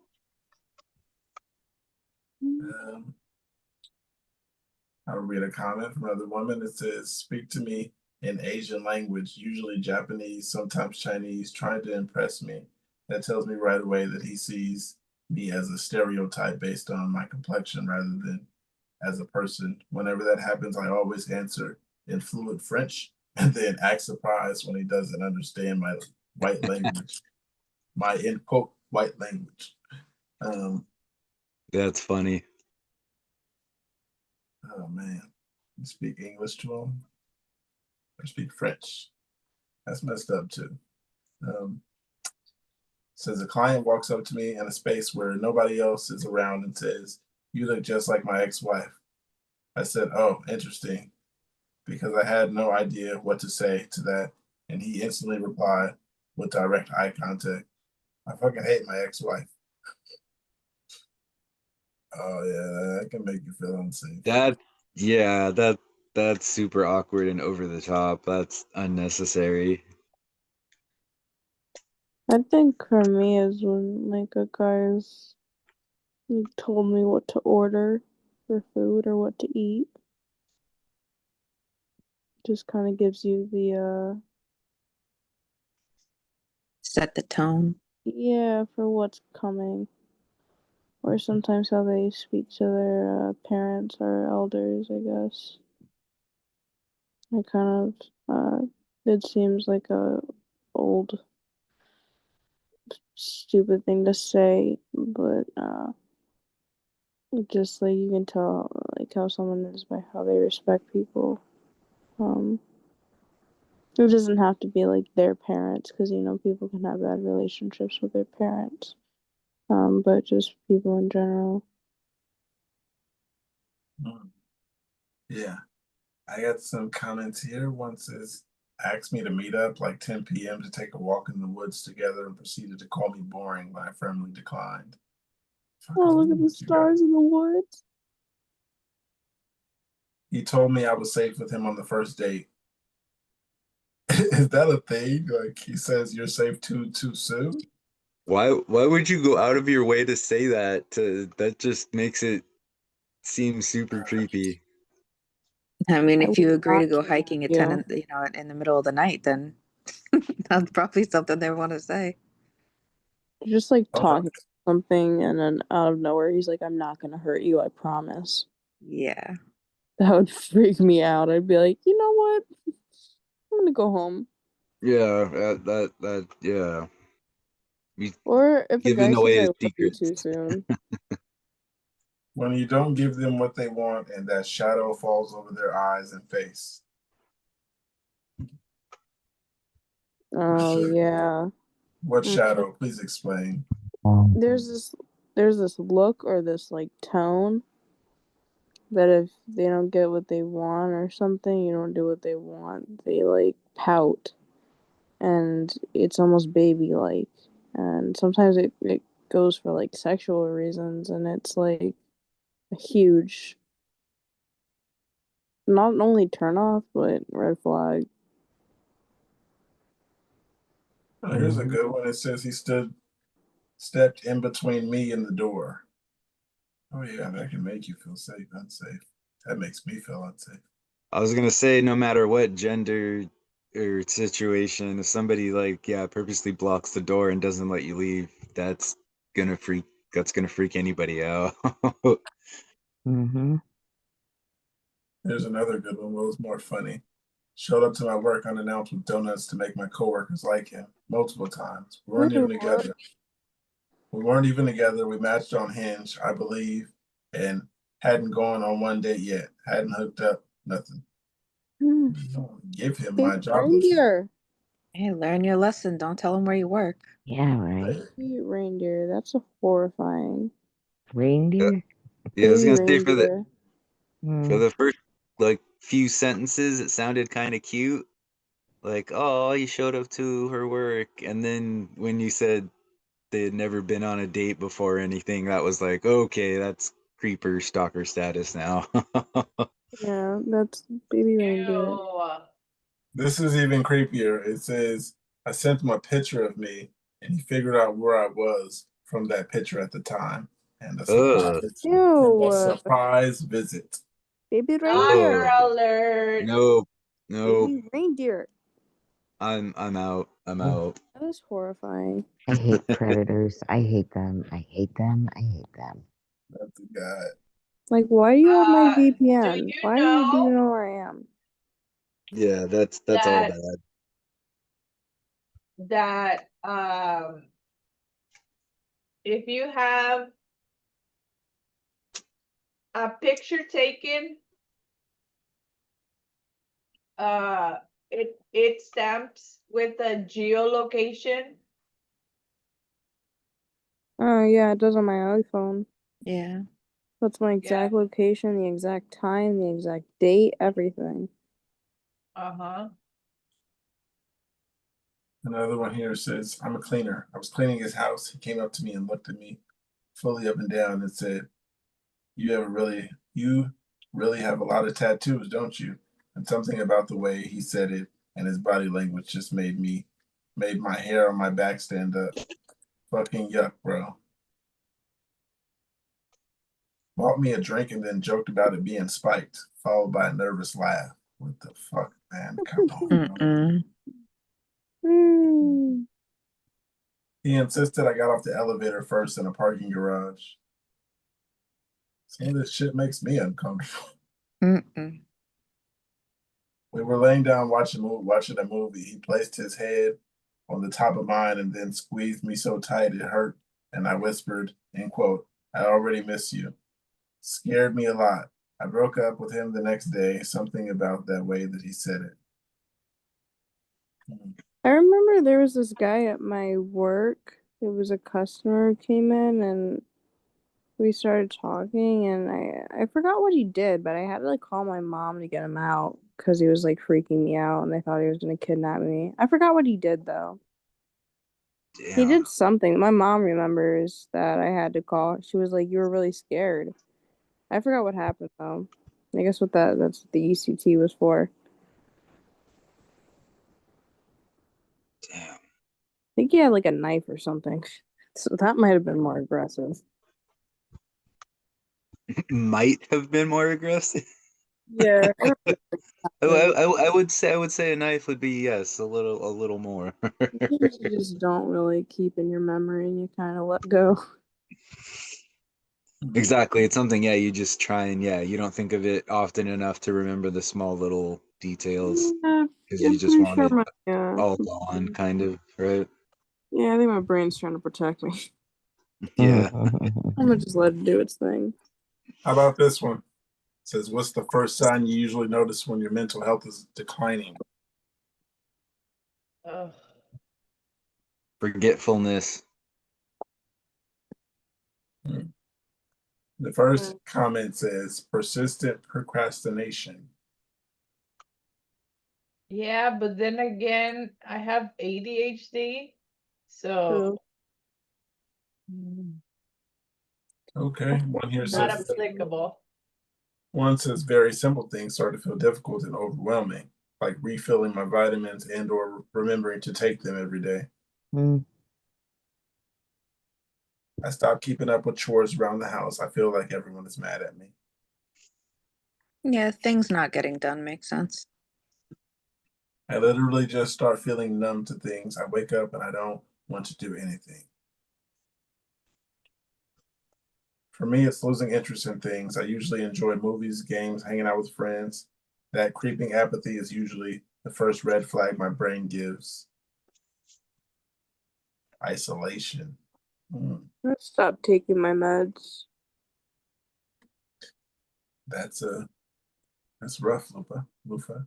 Yeah, that's why it just like something just starts to click in my mind. I'm like, no meds. I have no energy to take medication. Yeah, I'm on high alert, you guys. Yeah, I don't have medication, so yeah, I'm running on E, you guys. You So didn't get your forgot meds? to fill that application? No, they said the copay was $690 because my insurance is still reinstating itself. They said give them 3 days. So yeah, there's that. I'm just gonna be here live and hope someone sees it. Yeah. Sees it? Okay. Did you know that your pharmacist can give you what's called a partial script?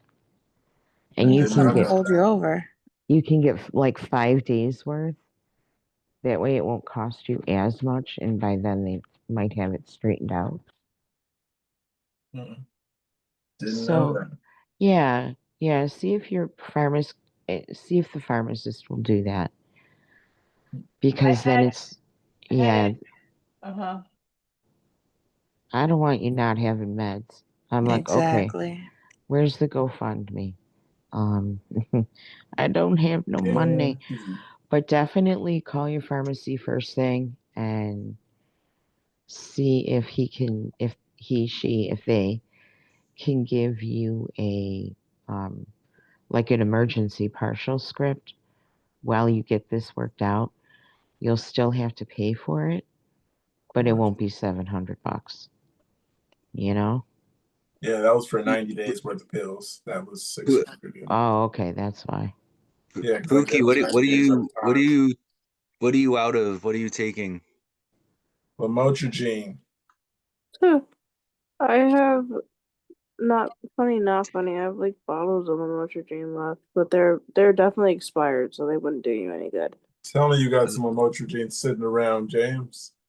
I don't. That's why I was asking, man. I have a bunch of extra Keppra, but I don't have. I Yeah, I don't do. have that one. I've never had that one, unfortunately, dude. That's why I was asking because yeah, I'm close enough to you that yeah, I would definitely throw you some to get you through if I had it.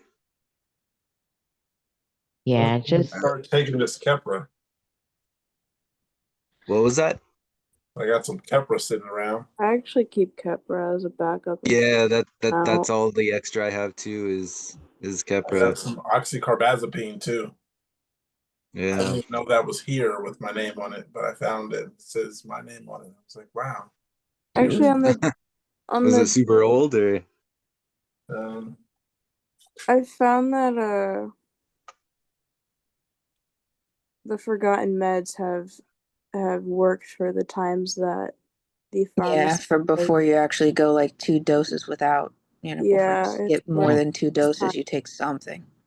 Yeah, it's one of those times that the pharmacy is like doesn't have the meds and stuff.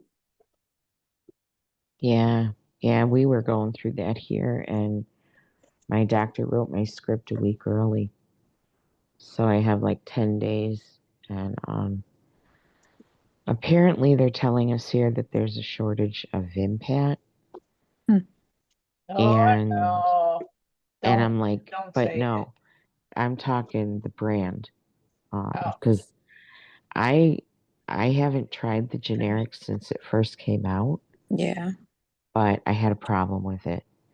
I ended up having a couple of seizures from that, and I was throwing up like, I didn't know then, but it was probably my gallbladder. But you know, I might switch to the generic just because the brand is getting harder to find. Yeah, that's what happens with the extended release and brand names and those Yeah. ones that are notorious for working better from the beginning. Yep. Yeah. But I'm not going to worry about that right now, but yeah, it's, I'm pretty sure, Pookie, they can give you at least 5 days. Shit, if you're going to pay cash for it, they can give you any amount you want in a partial script. So far you've only skipped 1 dose tonight? No, I took tonight's dose. I don't have a morning dose. Okay, so we're still first good. thing tomorrow is get to the pharmacy. Yeah. I feel like these things are more done more convincing face to face instead of over the phone. Agreed. Yeah. Yeah, and if you're there and okay, so 90 days was almost 700, so Yeah, now you're talking less than 100. 36. Yeah, if you want to get a month, or if you just want to that might get be a like week. 2. Yeah, you might only need a week.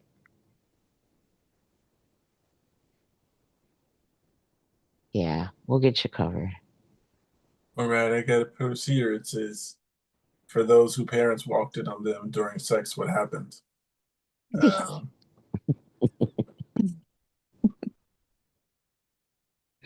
don't think my mom walked in on me, but I walked out. Yeah, it was never spoke about. It was just okay. I was in the bedroom and I went from the bedroom to the bathroom and I was walking with this girl. She had clothes on and I didn't have clothes on. And I was just like, okay, the bathroom is right here next to the room. I go from the room to the bathroom and yeah, I was naked. And when I stepped out of the room to turn left in the bedroom, my mom was at the end of the hall coming out of another room. And I was fully wrecked. I was just like, oh shit. I just turned and walked in the room. We never spoke about it. We never said anything till this day. To this day, we've just, yeah. Yeah. That's funny. We've had it happen, all three of my kids, and they know me well enough, and they've all heard the same thing. Oh, hey, that's how you got here. Be careful. That's all they get You from got a me. line ready. Yeah, that's all they get from me. It's like, it's a bodily function. Okay, we're ashamed to shit. We're ashamed to throw up. We're ashamed to be caught having sex. We are Hey, tell me that creatures. doesn't encourage independence. Like they're gonna want to get on their own selves and like move out. Yeah, it's like, no, I need you to be comfortable here. You know, do you think that I was just doing nothing when I had somebody here? I mean, yeah. And then you know how it is when we start thinking about our parents being sexually active, and it's like, oh, no, right? But yeah, it's that, oh my God, no. I thought you were going to say she saw your butt. Yep. Barbie to make out in the back seat of a car on a road trip when I was like 3. What? Yeah, I was just like making my Barbie and my superhero plush make out. Oh, jeez. Yep. Like 3 or 4 in the back seat of the car. I don't Kids know have why. questions. They were my mom. Yeah, my mom was confused. My mom was like, "What are you doing?" And I That's was a little like, young. they're just in love. They're kissy. Yeah, they were like kissing, but I guess the way that I was doing it made it look like they were like full blown making out, like going out. But I just meant it as like they were kissing. But I did a lot of odd things as a kid. So I tied my Barbie up a lot. Oh, I took mine apart all the time. Yeah, I did some exorcisms on my Barbies and stuff, so. And I didn't know what I was like doing either. I thought I was just having an imagination. I was very I'm hallucinating with a cauldron. Yeah, right. Yeah, I was very innocent, but I had a very big imagination. You still do. Yeah. Still do. Fortunately. And wise beyond your years. We got a few comments here. All right, guys, real quick. I'm just gonna say goodbye. I'm gonna try and get some sleep. I got work tomorrow, and so yeah. I checked Pookie. I don't have any extra of that med. I've never oh no, it's all right. I don't think I've taken it before. So, but yeah, no, I was hoping I could help out, but yeah, I hope it gets worked out though, bro. So yeah, have a good night, guys, and I'll see you probably Friday. All right. Good night, James. All right. Bye, guys. Bye. So the first comment says, Dad opened the door and we made eye contact. He closed the door while flashing me a thumbs up. Found him in the garage a few hours later and he asked me, and I asked him not to tell Mom. He looked at me and said, "Do you think I'm crazy?" And that was that. I think I was 16, I think. Rest in peace. You're fucking hilarious. Gave him a thumbs up. That's my boy. Future mother-in-law caught us going at it. Told us we can't let her dad know or he will kill us. A few months later, he called us and said the same thing about future mother-in-law. After we had been married a few years, somehow it came up and both were looking at each other saying, "You knew, but you didn't tell me." Oh, that's a good one. Oh, that's a good one. A friend of mine and his dad walked in. Keep in mind, this was back in the 90s. He just looks at them for a second and says, "Well, at least it's a girl this time," and walks out. He was straight dad. He was a straight dad, still laughs about it. His son is still annoyed.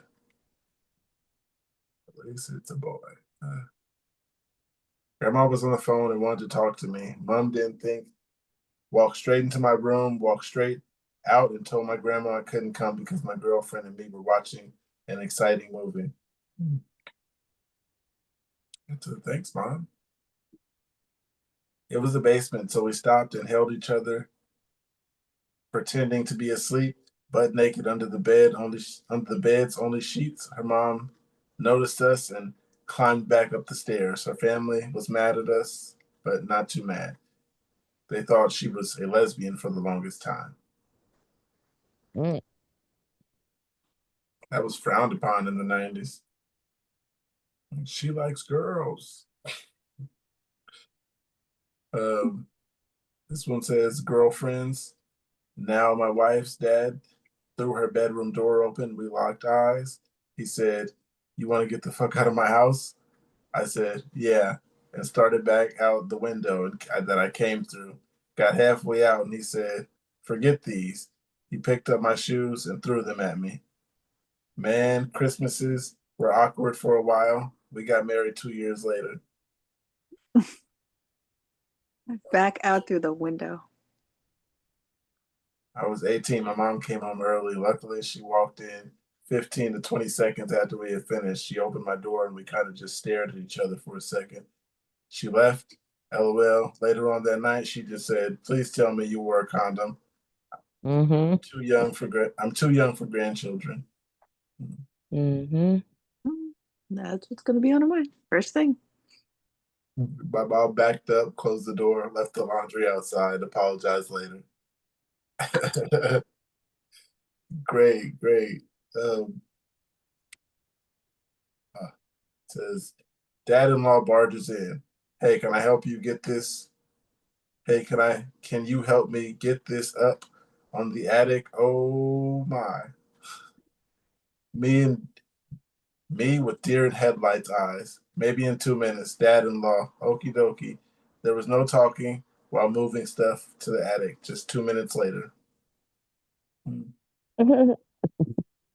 Says, oh my. There's a lot of O's, so I stretched the oh my. Had my in-laws walk in the exact moment I started coming inside their daughter, my wife.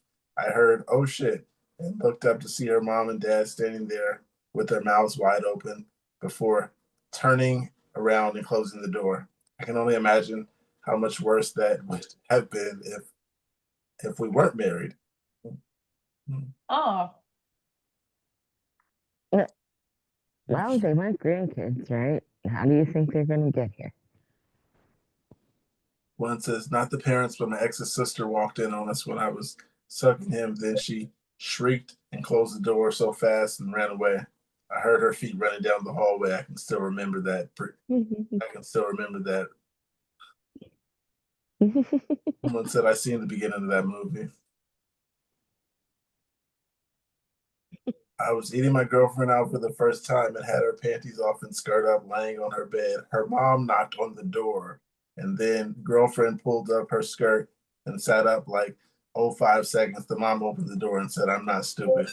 I saw the looks on her face, red as cherries, and I was like, "Please leave the door open." She said, "Please leave the door open. Bye. Get out of my house." After that, we were no more discreet. After that, we were more discreet. And he was like, "You guys aren't fooling me. Get out of my house."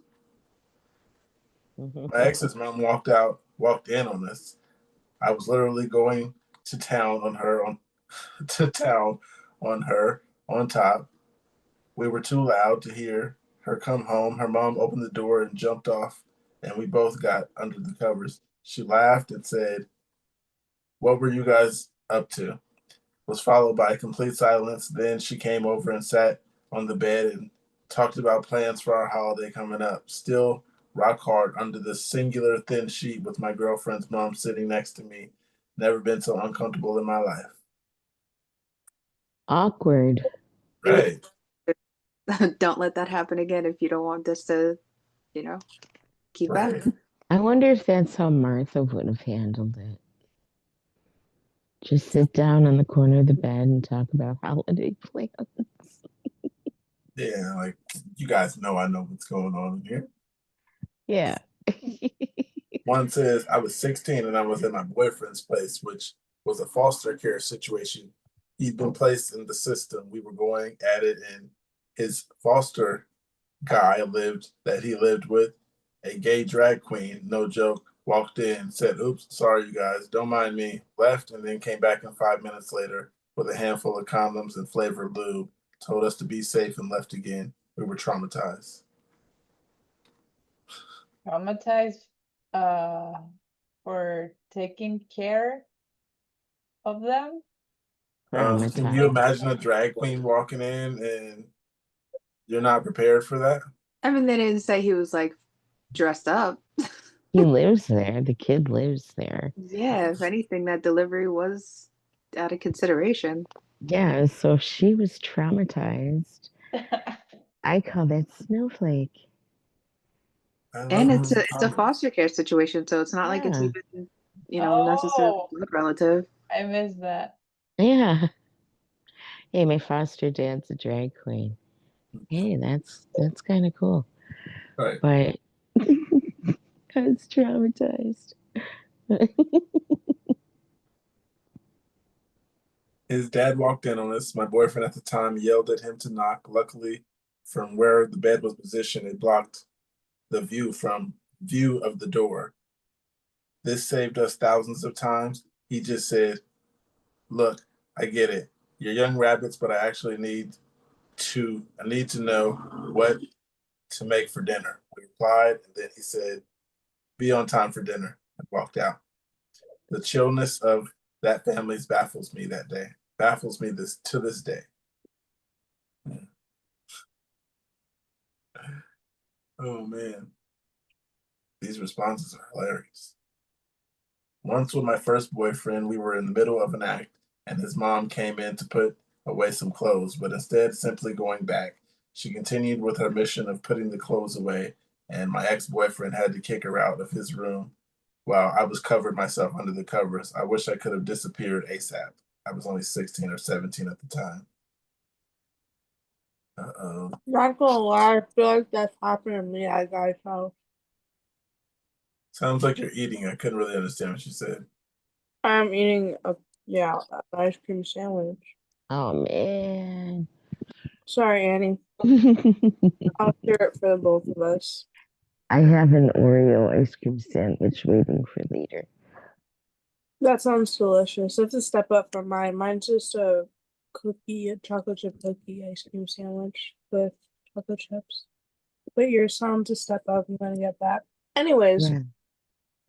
that sounds like something that has happened to me. Like a guy's parents just walked in and like just acted like I was not in the room, covered in blankets, hiding my face. Mm. That has happened to me. I don't remember that because this was before I got ECT, so I forgot. I was definitely a teenager at some guy's house. Not guys, like guy my age, of course, like 16. Yeah, I haven't had anybody. I haven't had my parents walk in on me. My dad was in prison a lot. My mom. I never took a guy to my place. Mm-mm. I had epilepsy, so every Thanks, Lord. girlfriend I had, my mom would rather them move in with us instead of me going there and being unsafe at their house. So every girlfriend I had lived with us, moved in really soon. Most of them end up having kids to this day. So Yeah. My best friend walked in on me and his sister. That was traumatizing. He told me at school the next day. It's like, I don't know what to say. Yeah. I told him we've been together for a long time. Just didn't know how to He tell told you the next day, so you didn't even realize when it happened? I did. Oh, okay. But he turned around and walked away. But me and him had school together. I didn't have school with her. Then he talked to me the next day, like, "Hey, bro, I wasn't cool. I know what was going on." Hey, I didn't know what to say. I don't think I said anything. It was just like we've been together for a while. We just didn't tell anybody.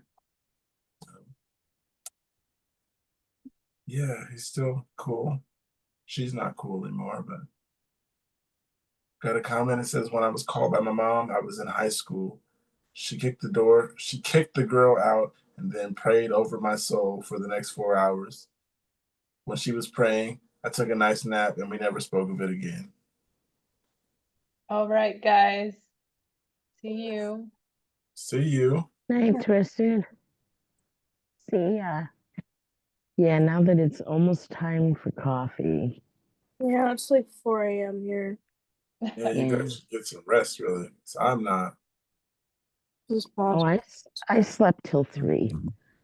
If I fall asleep, it'll be between now and noon, and I'll be fine because they're knocking me out later and sending me home with morphine.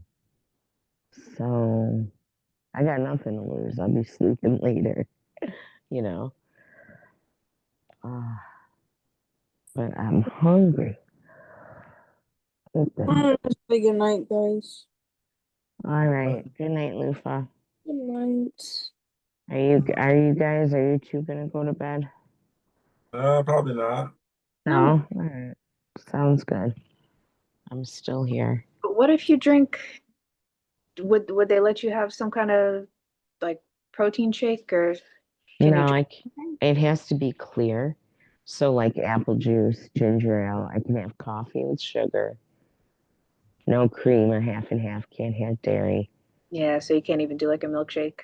Right. So it has to be all clear fluid, which is fine because apple juice will help keep my blood sugar up, and I'm fine with that. So what if I get cranky? I'm going to sleep for.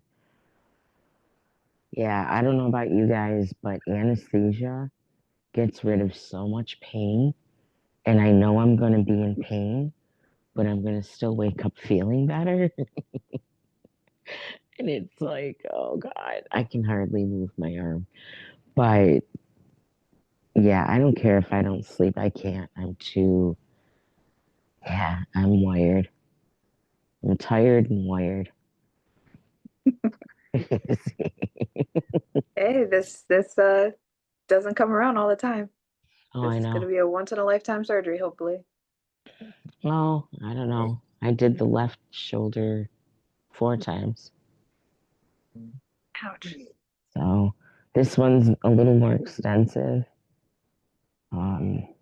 Yeah, that's all I needed to know. I'm like, okay, that's fine. You just do your thing, and yeah. Here's a good one, you guys. What is a gift your partner gave you that made you realize they don't know you at all? Gift card.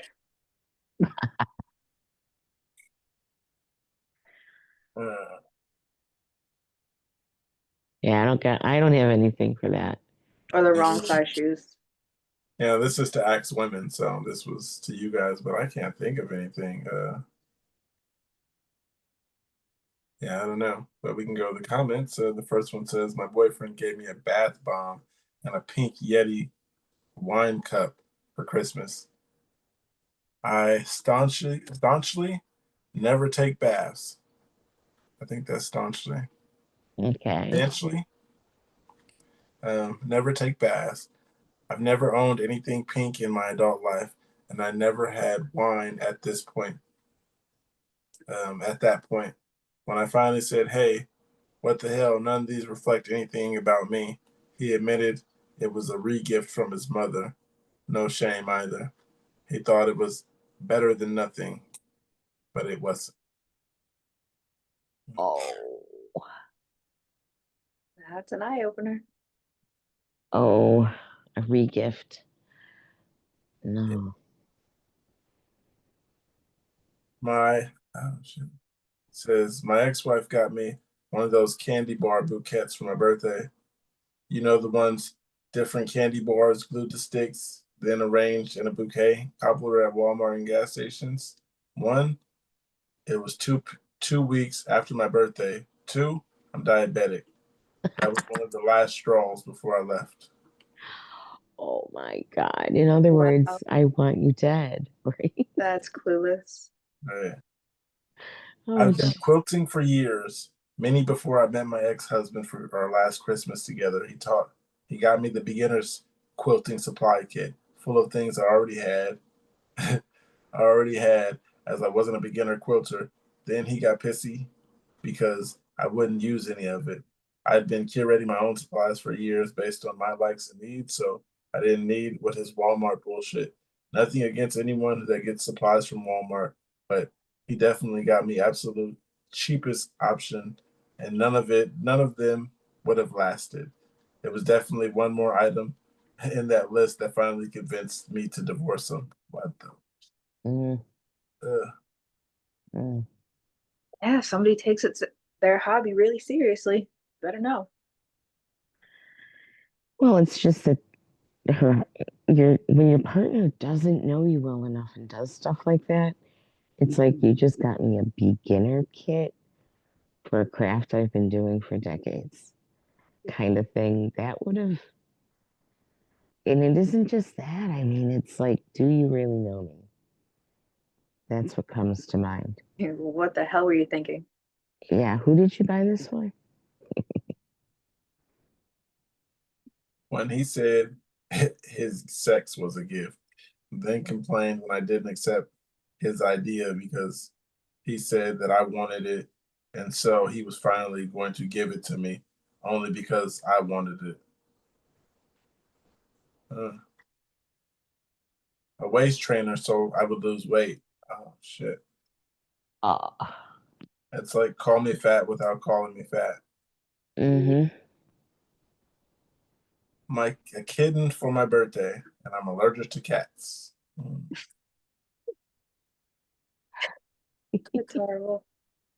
I strictly wear silver, minimalist jewelry. My ex-boyfriend would give me bold statement pieces that were gold, of course.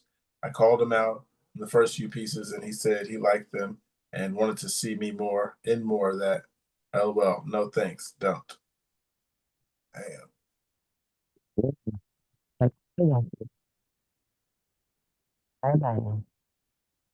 My ex put one of his t-shirts in a box and complained that I was materialistic when I was upset. That's a slap in the face. At least it wasn't underwear. Heart-shaped stud earrings. They were nicely made and pricey for us, but I knew it was a good attempt for him, but honestly, the last thing I'd ever wear then. They were completely opposite of what I typically had on, and I found it such a surprising choice. This was when I was a teenager, and I feel our age contributed to that matter.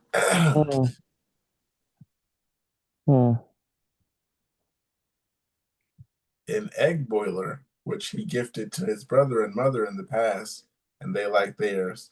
I hated boiled eggs. An egg boiler? That's nothing I would give someone. Hot and water, old fashioned way.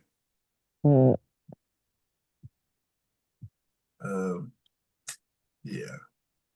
My ex bought a bunch of porn DVDs. Yes, this was the age of the internet because I assume the porn DVD market is grateful for any of in all purchases. They included a free mini bottle of massage oil. I get that bottle of massage oil as many as my birthday present so that I could give him a massage. Fun bonus. When I kinked about and his mom came to collect his things, I put the DVDs right on top of the box.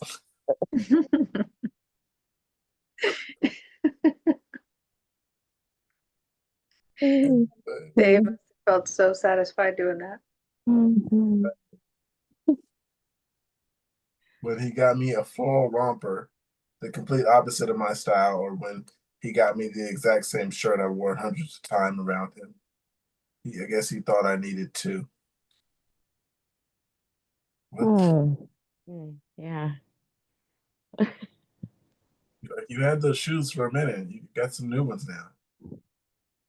My ex gifted me an Apple Watch for my birthday. Had specifically told him I had no interest in wearing wristwatches and found smartwatches uninteresting and annoying. They have planned obsolescence,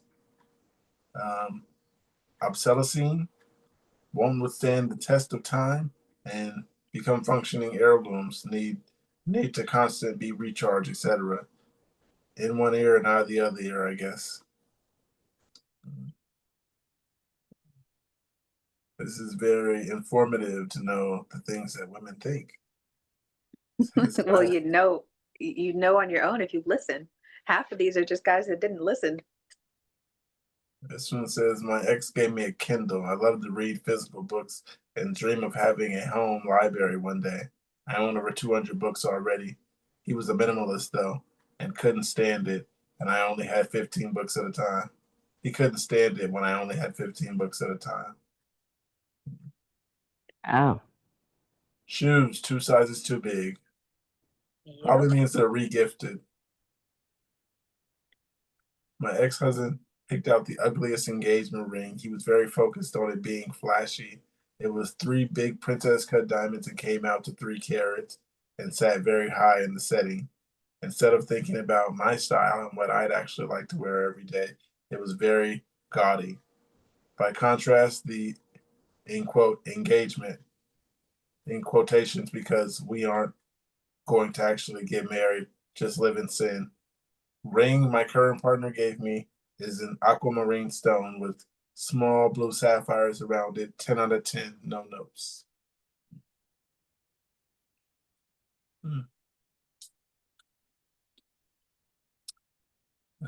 Do women ever get to pick out their ring? Is that a thing? Yeah. Or you just get the ring once I'm on one knee? I thought that's sometimes it goes. He had a surprise for me that night. He was taking me somewhere nice. I thought it was a nice dinner. We never went on actual dates. He drives us to a sex store. Oh gosh, man.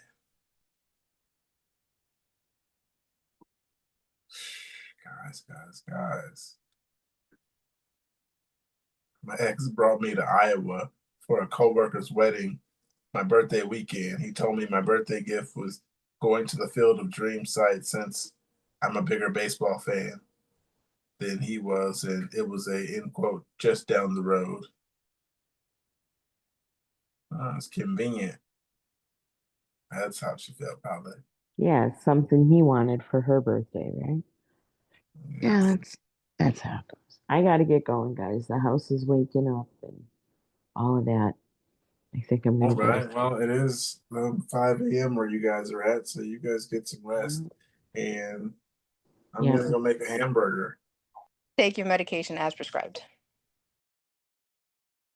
Hey, when you guys are tired, go to sleep. Otherwise, I'll be here. That's what I do. I like talking with you guys on Insomniacs.